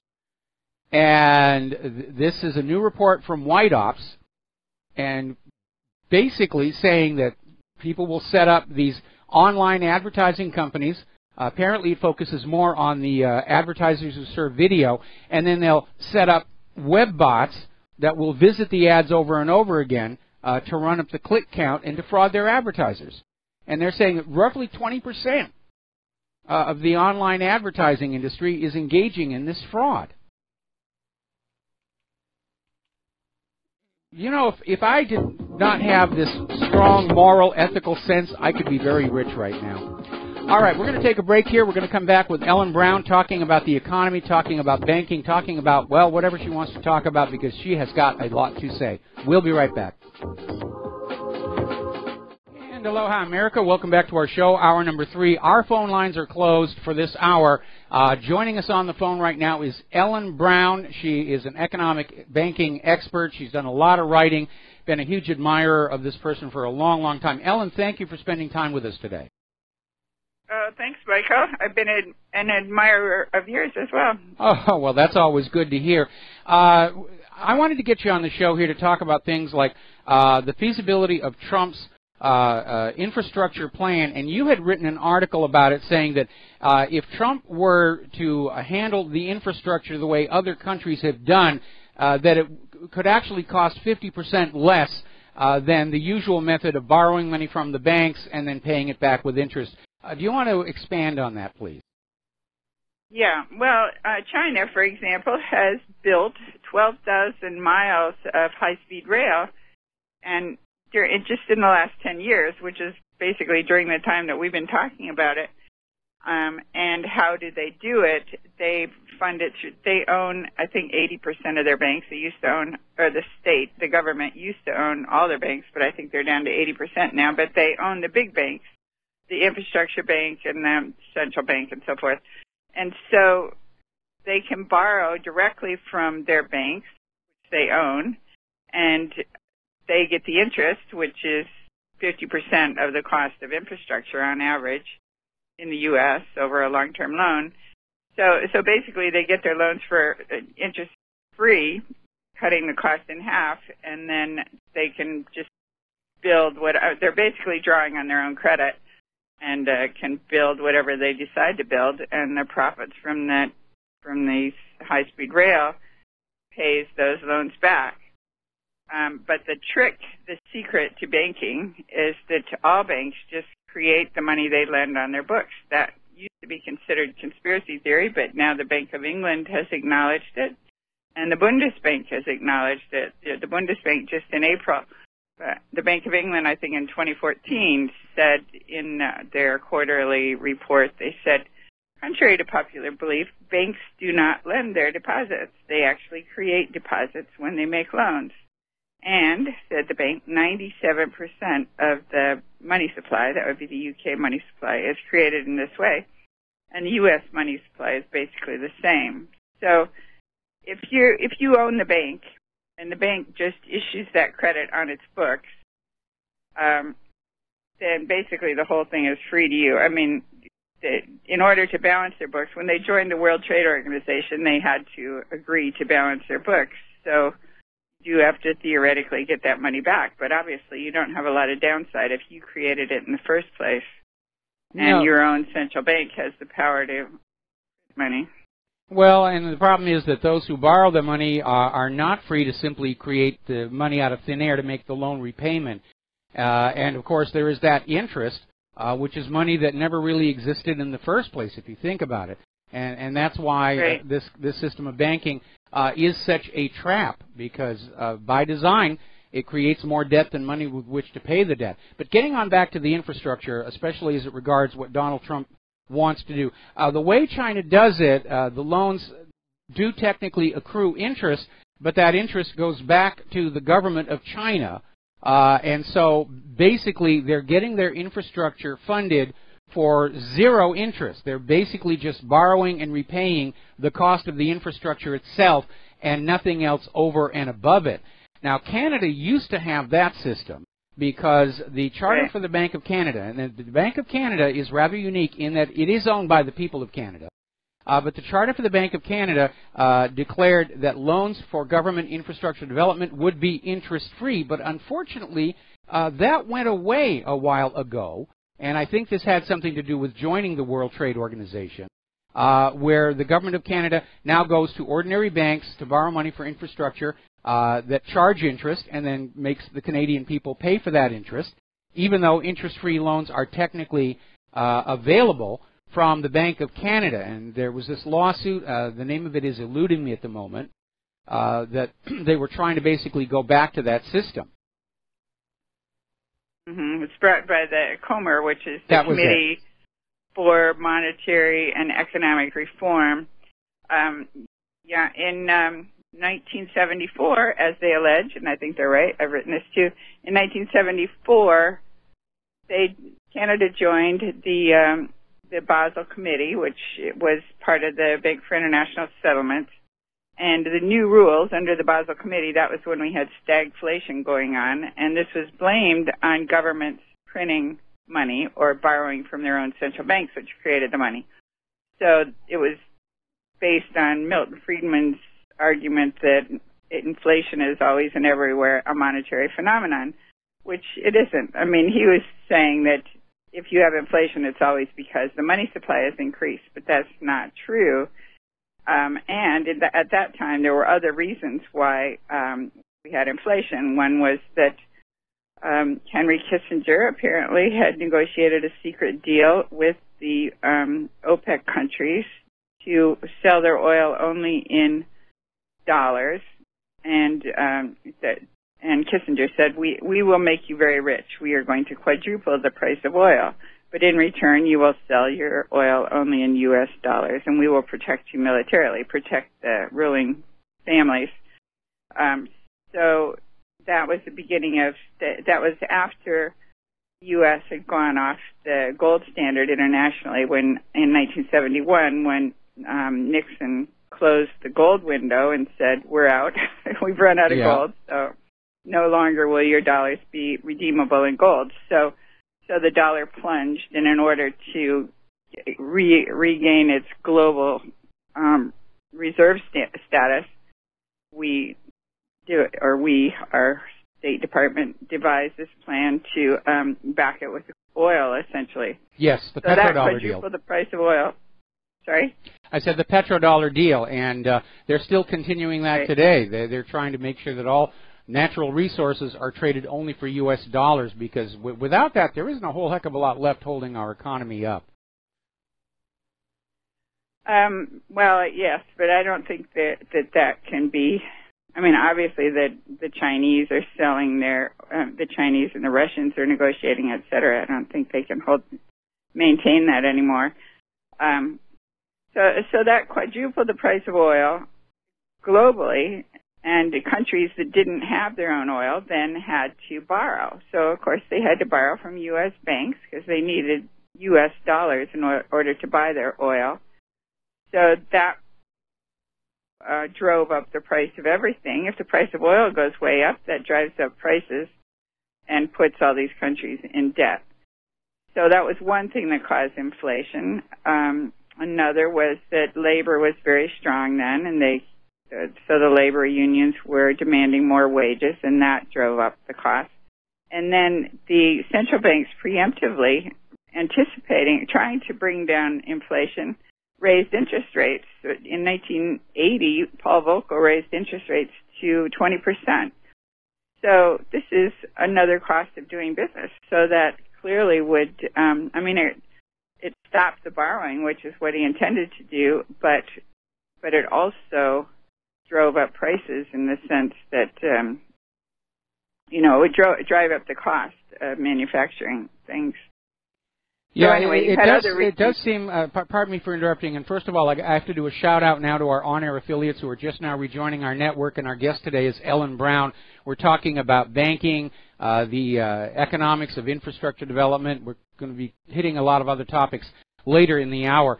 It is rather amazing when you look at modern commerce. It isn't just person with money trades money to person with product. It seems like credit lines and banking, are just insinuated into every possible aspect of commerce between any two parties, and of course they're siphoning off a huge amount of the wealth generated by that commerce. Mm-hmm. And I think we're at to change the subject. I think we're at a cusp where that's all going to change, because with the development of these new financial technologies, blockchain specifically, you can make loans for free. You can do transactions for free. I mean, we don't really need those middlemen anymore. That's what I'm just now writing about, a banking revolution where we can be our own bankers. Once you understand that banks create the money they lend, then we could basically be creating our own money. Well, this is a pretty complicated subject, but anyway, using smart contracts, which are baked right into the blockchain. So I think banks may be losing their hold, but I agree that up till now, there was German research showing that 40% of the cost of everything, on average, is interest. Even though you think, well, I didn't borrow anything to buy that, but to make the product all along the chain of production, all these little producers pay on credit. They pay their workers before they have a product to sell. So they have all these costs. So they have a credit line, and then they borrow that money, and then they have to pay it back like 90 days net after the product sells. So you have all these little producers adding their interest onto the ultimate price tag. Boy, I didn't even realize it was that high. 40%. That is astounding. Yeah.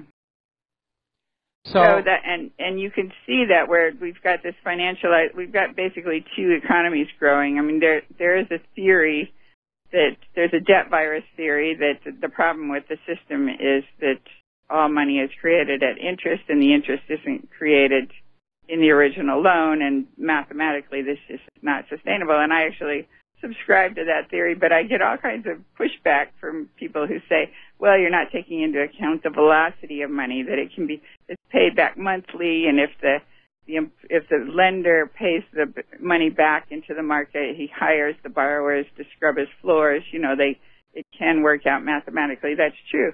But the banks don't hire people to scrub their floors. I mean, that's what we're talking about in public banking, where you would put all the money back into the economy for the benefit of the people. But the way it is now, the lenders save the money and reinvest it. So it's just this huge parasitic system, financialized system, where they're gambling with the money. I mean, it grows and grows and grows exponentially on the financialized side. And on the physical side, where productivity happens, it can only grow linearly. I mean, that's the nature of nature. That's the nature of the physical world. True. That you can only build things one at a time.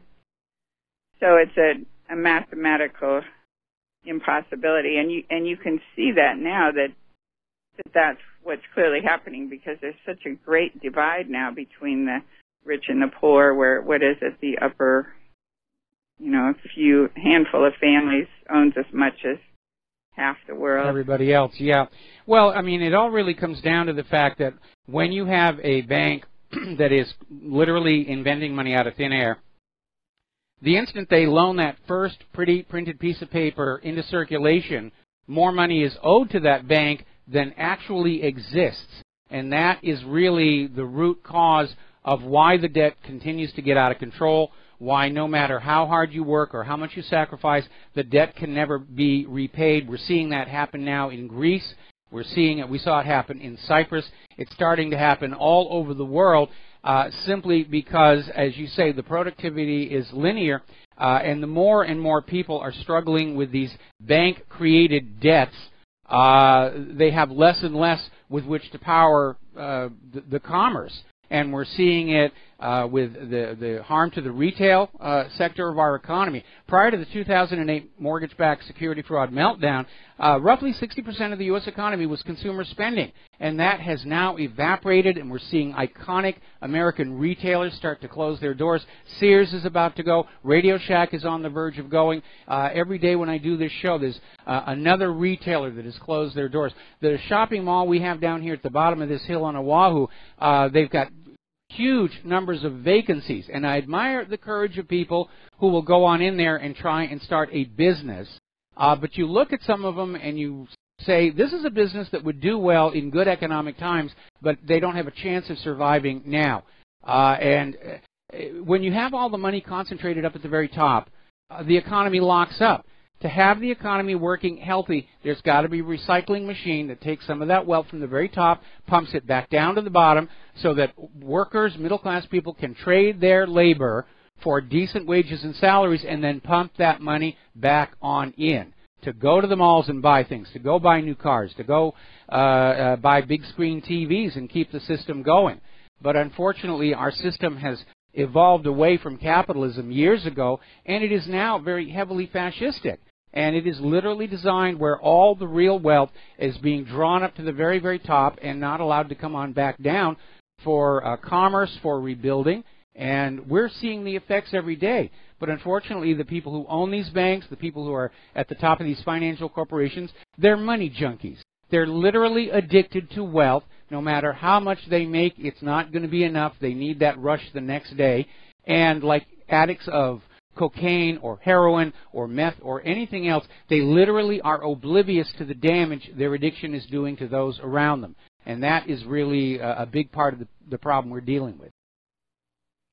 Right, and that's basically what public banking is all about. It's basically the Chinese model, where you would put all the profits back into the system. I mean, basically they go to the taxpayers, and then they are spent on things that the taxpayers want to need, theoretically. I mean, I know in our current system, because it's so captured by big money, taxes don't seem to go into what we want and need. They go into wars abroad. Yeah, wars. Yeah. And Israel and all this other stuff. It is amazing. But when our country first started, I mean, we fought the revolution to break free of a private central bank, the Bank of England. And the nation started with a very simple economic model that I think is very close to what is being proposed by the public banking movement.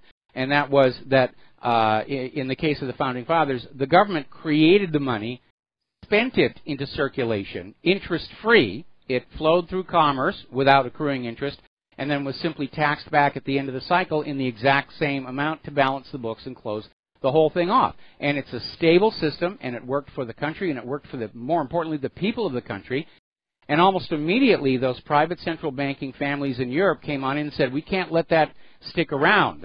People will get bad ideas about running the economy. And so we had the first and second banks of the United States, and now we've got the Federal Reserve. Agreed. Well, you do hear people say that the problem with the government-issued currency was that it did inflate in the northern colonies, and that was allegedly King George's reason for saying that the colonies couldn't print their own money, their own paper script. But the reason it inflated was that it was a lot easier then to issue the money. I mean, it was very difficult to figure out. You say, like, bring it all back in taxes or bring it back a proportionate amount in taxes. But then you had all these frontiersmen, and, you didn't have this kind of bookkeeping that you have today where you could track people down. So it was very hard to get it back in the form of taxes. But today, it would actually be possible you could just shave it right off every transaction. I've heard these proposals for a financial transaction tax, where the tax would come right off the trade. In other words, you don't even have to send it in as income taxes. It's just, say these 0.1% financial transaction tax proposals. So it's just a little tiny shave, not like 10%, which is what we pay in sales taxes, but just a little tiny shave off of every trade, including all stock trades, all high-frequency program trading, all derivatives, all those money-making money things, which are currently untaxed, and are sales, just like the sales of products. They call them products. They call derivatives financial products. Why aren't they taxed as if they were products? Well, again, because we've gone down the road to economic fascism, where the tax burden is always shifted away from the extremely wealthy and placed onto the poor. Again, we need to rebalance the system. And again, whatever system that you're using, the problem gets to be when the government itself starts getting greedier and greedier to fund wars, and whatever tax system is in place, they will start to abuse it and take more and more from the people. We're going to take a break for commercials for 3 minutes. We'll be back with Ellen Brown after these few words. And aloha, America. Welcome back to our show. We're talking with Ellen Brown, who's an author, economic banking expert, a proponent of public banking, where we break free of these privately owned central banks that prey on us all. We're going to go ahead and open the phone lines. If any of you have a question for Ellen Brown, and please keep it on topic, 800-313-9443. Now, the reality is that back when the United States was first founded, there wasn't, in fact, any kind of a personal income tax. As you pointed out, it would be impractical with all the people out on the frontier. But the government did collect taxes very simply by taxing the points of business. And they were able to basically fund themselves that way. But again, there was no restriction on inflation because it was all printed money. And one of the reasons when the colonies won the revolution and they set up the United States, they wanted a currency system that was based on a commodity of known recognized value. And that's why our monetary system was originally based on physical metals. Those coins they were putting on out, the coins weren't the money. The metal in the coin was the money, and there was some additional metal for durability and strength. And the paper notes were not money. They were merely claim checks for the coins so that you wouldn't get weighted down with too many of them. Sadly, we have lost that system, and it is all fairy tale money now. And modern banking is not a science. It's run like a religion. It's a bunch of arbitrary rules created by the bankers for you to believe in that bring great benefit to them. So getting us on back to the present day, it does seem like the system is spiraling out of control right now, that they can't get it back into some kind of a balance. And we're hearing all of these financial experts saying there's got to be some kind of a major correction, event, crash coming on. We know right now that the Federal Reserve is literally creating more fairy tale money to basically pour into the Wall Street to try and keep things looking good.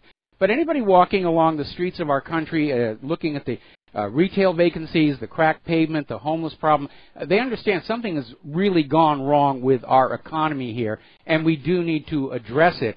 And we may be coming up on such a significant economic upheaval that it will see the end of enslavement to private central banks and the rise of public banking, or possibly a more responsible, balanced form of banking that really serves the nation rather than acts as another privatized for-profit venture for the money addicts. Yeah, agreed. And actually, banking is one place where you actually could have a public-private arrangement, as in North Dakota, where the Bank of North Dakota basically serves as the central bank for the state, and then they partner with the local banks, which are private, and the local banks go out and find the customers, negotiate the deal, but the Bank of North Dakota comes in and buys down the loan, participates in the loan, helps with capitalization, helps with liquidity, and allows these local banks to take on loans that they couldn't otherwise take on. Okay, so we actually have a caller on the line who wants to talk about the Bank of North Dakota. Rick in Arizona, are you there? Rick in Arizona. The Bank of North Dakota was basically a farmer rebellion. That's how it started. But don't you still have the same problem? Unless you get rid of the Federal Reserve note, I mean, as soon as the stuff starts to catch fire, they're going to crush it. I mean, the Bank of North Dakota is unique. But just see what happens when you try to start another public bank. It's going to create a lot. They're going to start coming out against it, don't you think? Right now, yes. But we have a number of movements going, and first of all, states are realizing that they're getting screwed. Like California is the 6th largest economy in the world, and it pays a lot more to Washington than Washington pays back to us. We really should be our own country, but at the very least we should have our own bank. And once they get it, once legislators get it, that this is a way out of their debt problems, then they do get more adventurous. So we have a number of legislators now who are backing this idea. Kind of have to get all your ducks in a row, before you go out there and play your hand. But I'm hopeful. I think the governor, the lead candidate for governor in New Jersey is making a state bank the basis of his platform. Ellen, I'm going to have to put you on a pause here. We got to take another commercial break. They're kind of oddly spaced in the show. Rick, stay on the line. We're going to come on back with Rick and Ellen after these few words. And aloha, America. Welcome back to the show. We're talking with Ellen Brown, and we're also talking with Rick in Arizona about the Bank of North Dakota, which is a very good example of how you can have a bank that actually works to support the state and the people rather than simply make the bank owners very, very rich. And before I turn the microphone back on over to you, yes, you're going to see a lot of opposition from the private central banks to anything that appears to cut into their power and authority. If you've ever read my article, All Wars Are Bankers' Wars, there's a very long history of these private central banks interfering in the affairs of nation-states to an often violent degree in order to preserve their control over the economy and their profits. The War of 1812 was started in part because of the U.S. government shutting down the first bank of the United States. So we know that one of the possible motives for the assassination of John F. Kennedy was his creation of the United States note, which was an interest-free currency put into circulation, and that cut into the profits of the Federal Reserve. And then Kennedy was assassinated, the United States notes were taken out of circulation, and John J. McCloy, president of the Chase Manhattan Bank and president of the World Bank, was installed on the Warren Commission. And I don't care how good a banker he is, he was not qualified to investigate the murder of the president.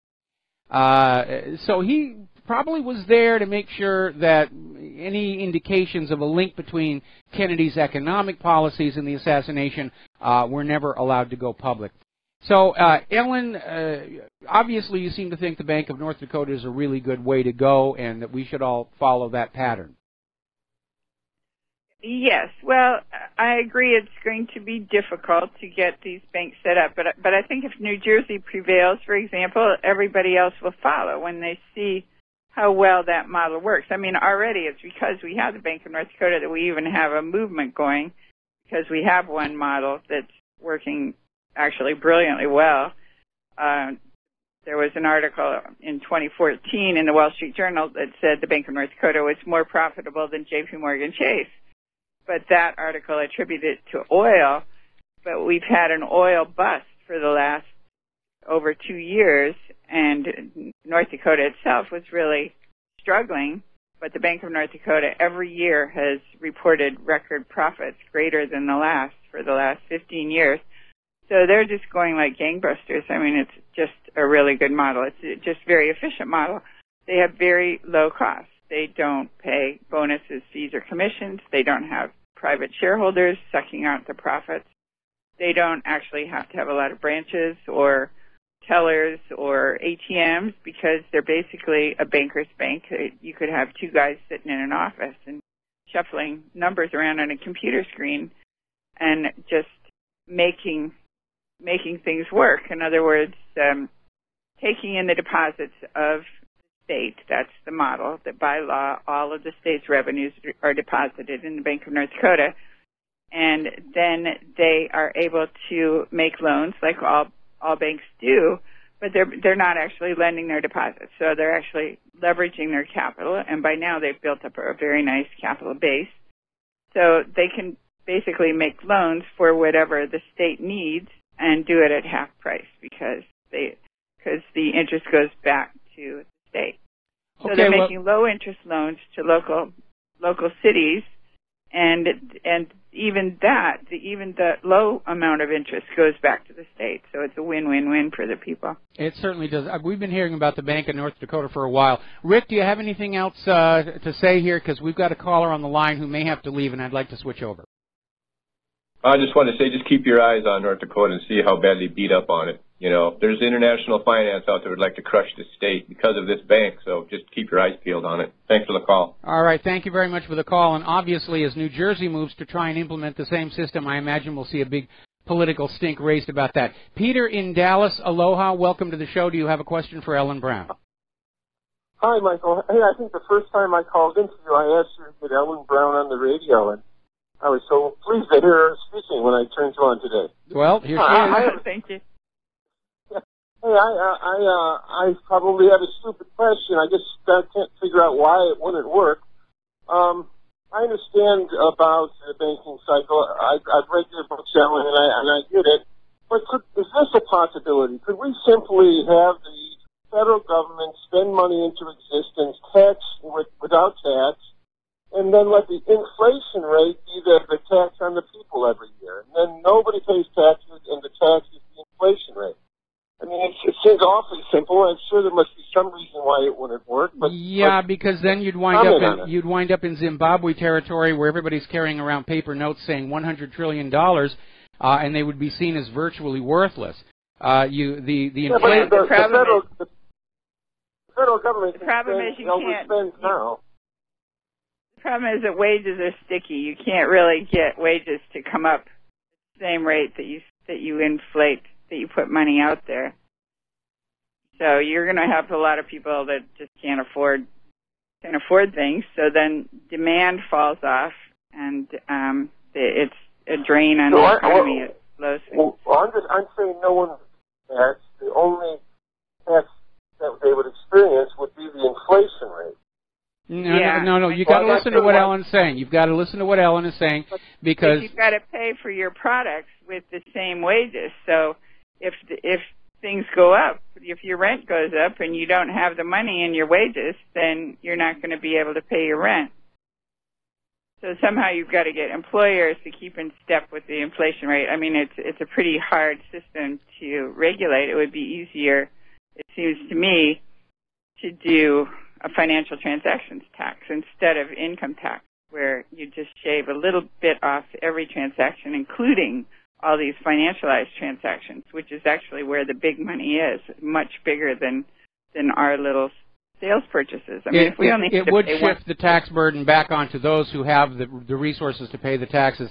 Peter, we're going to let you go here real quick, and before you take the next phone call, all right, bye-bye. Nice talking to you. Thanks for calling.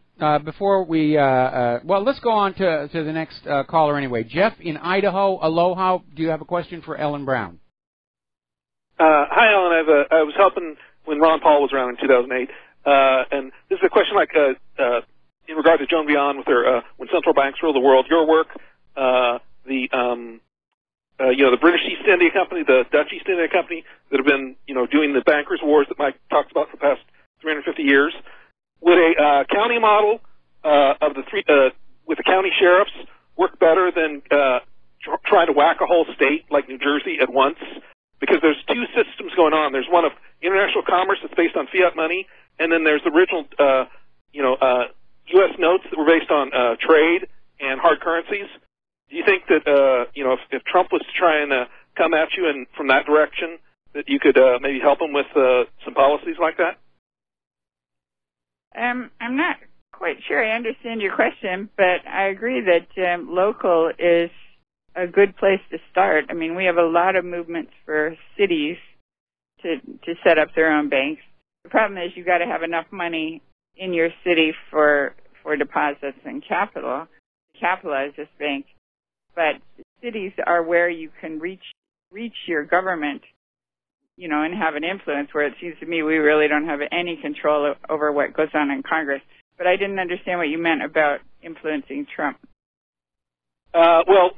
Using national notes, there's people that are working on getting back the original bankruptcy from the 33. Like the Rings of Power and your story in the Web of Dead about the Wizard of Oz, explaining that it's a banker allegory on different things. Right. It was very touching on how you put that together. But there's a lady in Alaska, Anna Von Reitz, that is basically trying to get all of the stolen funds from the bankruptcies in 33 back in the hands of the people that would be at a community level. And that's the that would be the touchstone point to basically bring this forward. Well, I hadn't looked at that, but that's interesting.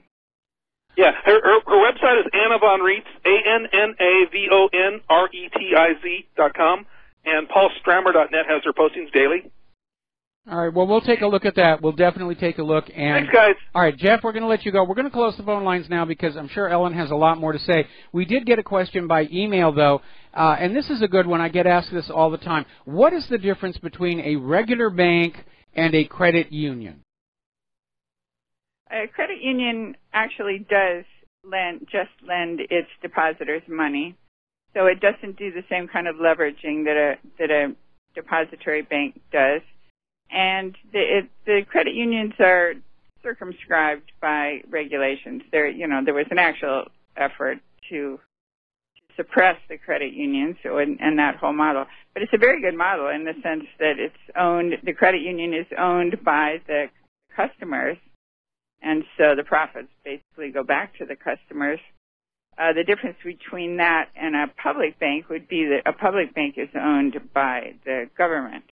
And the reason we want the government, like particularly your local government, to own the bank is that we want to be able to leverage our own money for our own communities rather than sending our deposits off to Wall Street where they earn whatever, some minuscule interest rate on the deposits, and then Wall Street lends the money back to us at a much higher rate, or does bond issues that are circumscribed by these interest rate swaps and so forth that wind up costing a fortune for local governments. I mean, we've gotten scammed many times by Wall Street. In fact, Wall Street they're known crooks.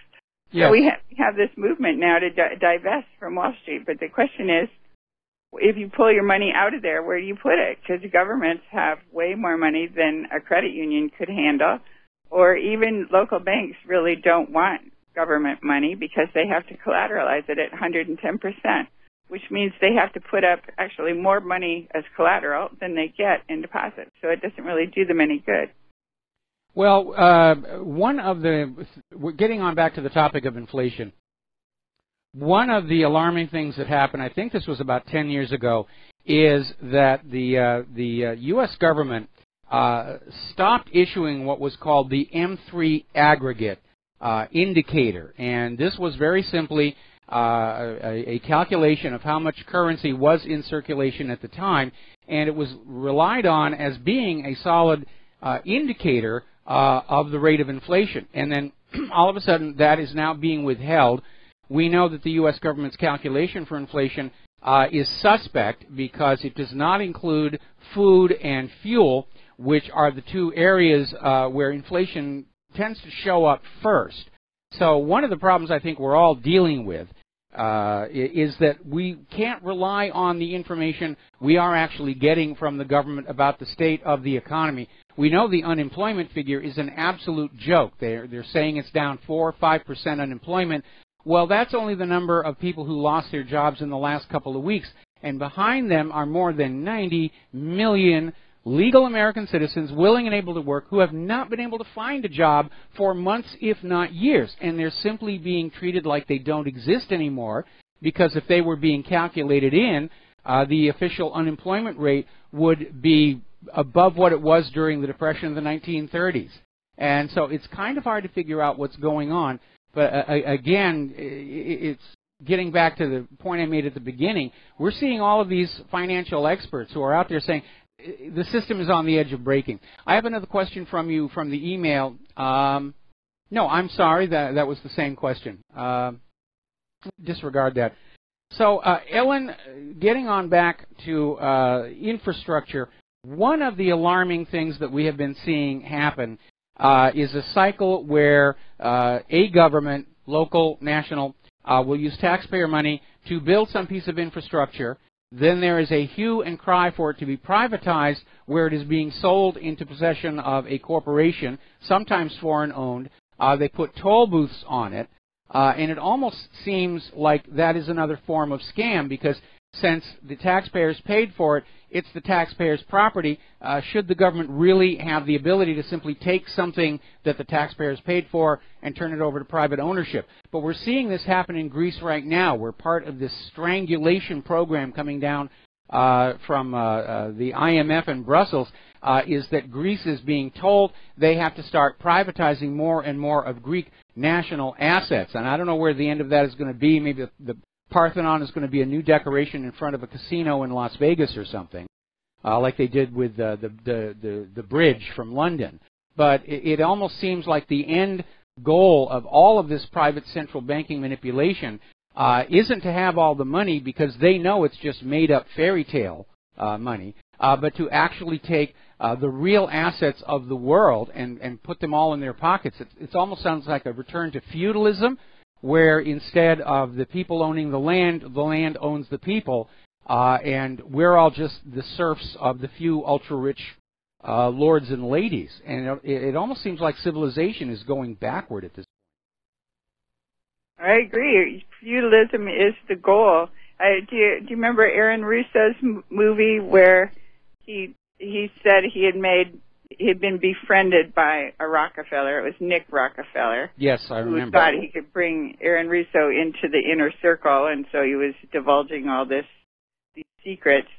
But Aaron Russo didn't agree to join. But he said, "Why do you care? Why do you want all this? You've already got more money than you could spend. What's the goal here?" And Nick Rockefeller said, "Well, the goal is we'll chip everybody, and then ultimately we'll chip everybody, and then we'll have, if they don't obey, then we just turn off their chip, or turn off the money in their chip." But then I know Catherine Austin Fitts thinks that the chip is about more than money. It's about mind control. Or once you've got this chip in you, then it's like becoming a robot, essentially. I'm getting into all this UFO stuff lately, but the original civilization was Sumer. That was the first language, the first everything practically was in Sumer, and it just appeared suddenly. I think it was 3,000 years ago right there basically in Iraq. Hey, they invented beer. They invented what? Beer. Right. Civilization part, excellent. And there were two gods. There was Enlil and Enki, and Enlil just wanted a worker. They genetically manipulated us, and Enlil just wanted a worker race, like a race of cattle. So basically robots. He wanted no feelings, no awareness of right and wrong. All right, Ellen, on this topic, we're going to have to agree to disagree. And I really, for this last segment that we have coming up, let's get back to banking and economics, okay? So we're going to take another break. Okay, well, I just say one thing. I mean, the whole goal was basically transhumanism to turn us into robots. That part I understand. All right, we'll be right back. And aloha, America. Welcome back to the show. Last segment of our program. We're talking with Ellen Brown. And Ellen, I'm going to address your other topic here really, really quickly. Humans have existed pretty much in our present form for 500,000 years. We only have historical records going back a few thousand years, and it keeps pushing backward. But we really don't have any idea of how human civilization has evolved in the past and then been eradicated. For example, we don't know what human civilizations may have existed before the ice ages, and the glaciers would have simply ground it all away. Göbekli Tepe is estimated to date back 11,000 years ago. And so this idea that the Sumer just popped up out of absolutely nothing. They used to say the same thing about Egypt as well. Now they're finding out there were antecedents as well. So let's put away the flying saucers for a little bit. We have about 4 minutes left. Is there anything you want to share with our listeners? Okay, well, I'll just say the only thing that prompted me to look into that is this whole deep state thing. I mean, it just certainly looks like our new president just got captured by the deep state. He sure did. I am so disappointed. Yeah, and they've been pulling the strings for, you could argue, for 300 years, which would go back to the Bank of England. That's it. It's the people with the money. The people with the money. We used to have laws in this country limiting political contributions to candidates to keep them subservient to the people, and over time those laws have been whittled away, especially that Citizens United decision. And so Donald Trump isn't listening to Ellen Brown or Michael Rivero. He's listening to Sheldon Adelson. He's listening to Goldman Sachs. And that, unfortunately, does put us back on the verge of a new feudalism. Yeah, well, and I just wonder if once they get up there, they take them into a little room and they show them a video of the Kennedy assassination, or, you know, I mean, I think they get threatened. I think they must, and we've heard rumors of such things. Yeah, well, it's obvious he did get corralled, and I think the lesson coming out of the last election is it almost really doesn't matter who gets voted into the White House. They're just a figurehead. The agenda for the deep state just continues on. More wars, more economic hardship, more deterioration. Of course, my political agenda last year during the campaign was more about not letting Hillary in there than so much supporting Trump. And had Bernie Sanders not had the nomination stolen for him, I probably would have supported Bernie Sanders as well. But I think more and more Americans are realizing that we have lost control of the government. It's under the control of the wealthiest families of this country. Some of those families acquired their wealth through very nefarious means in association with the CIA.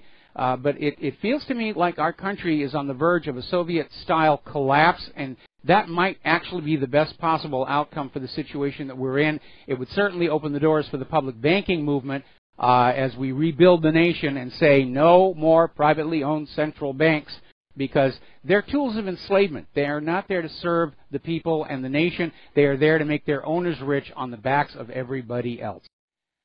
So, well, and my hope is that when they realize there's no, I mean, the reason I keep writing and hoping to get some ideas out there is that you really could fix all this quite simply if you just, you know, take the blinders off and issue the money and pull it back. Issue it first and then pull it back. Yeah, but the private bankers don't want that. They want the system they have now where everybody pays them a piece of the action for all commerce. Ellen, got to let you go. It's the end of the show. Thank you very much for spending time with us today. We're going to be heading on out of here, and we're going to get something useful done with the rest of the day. Please take what you learn here, share it with everyone that you know. We will be back tomorrow here on Republic Broadcasting. Aloha, America.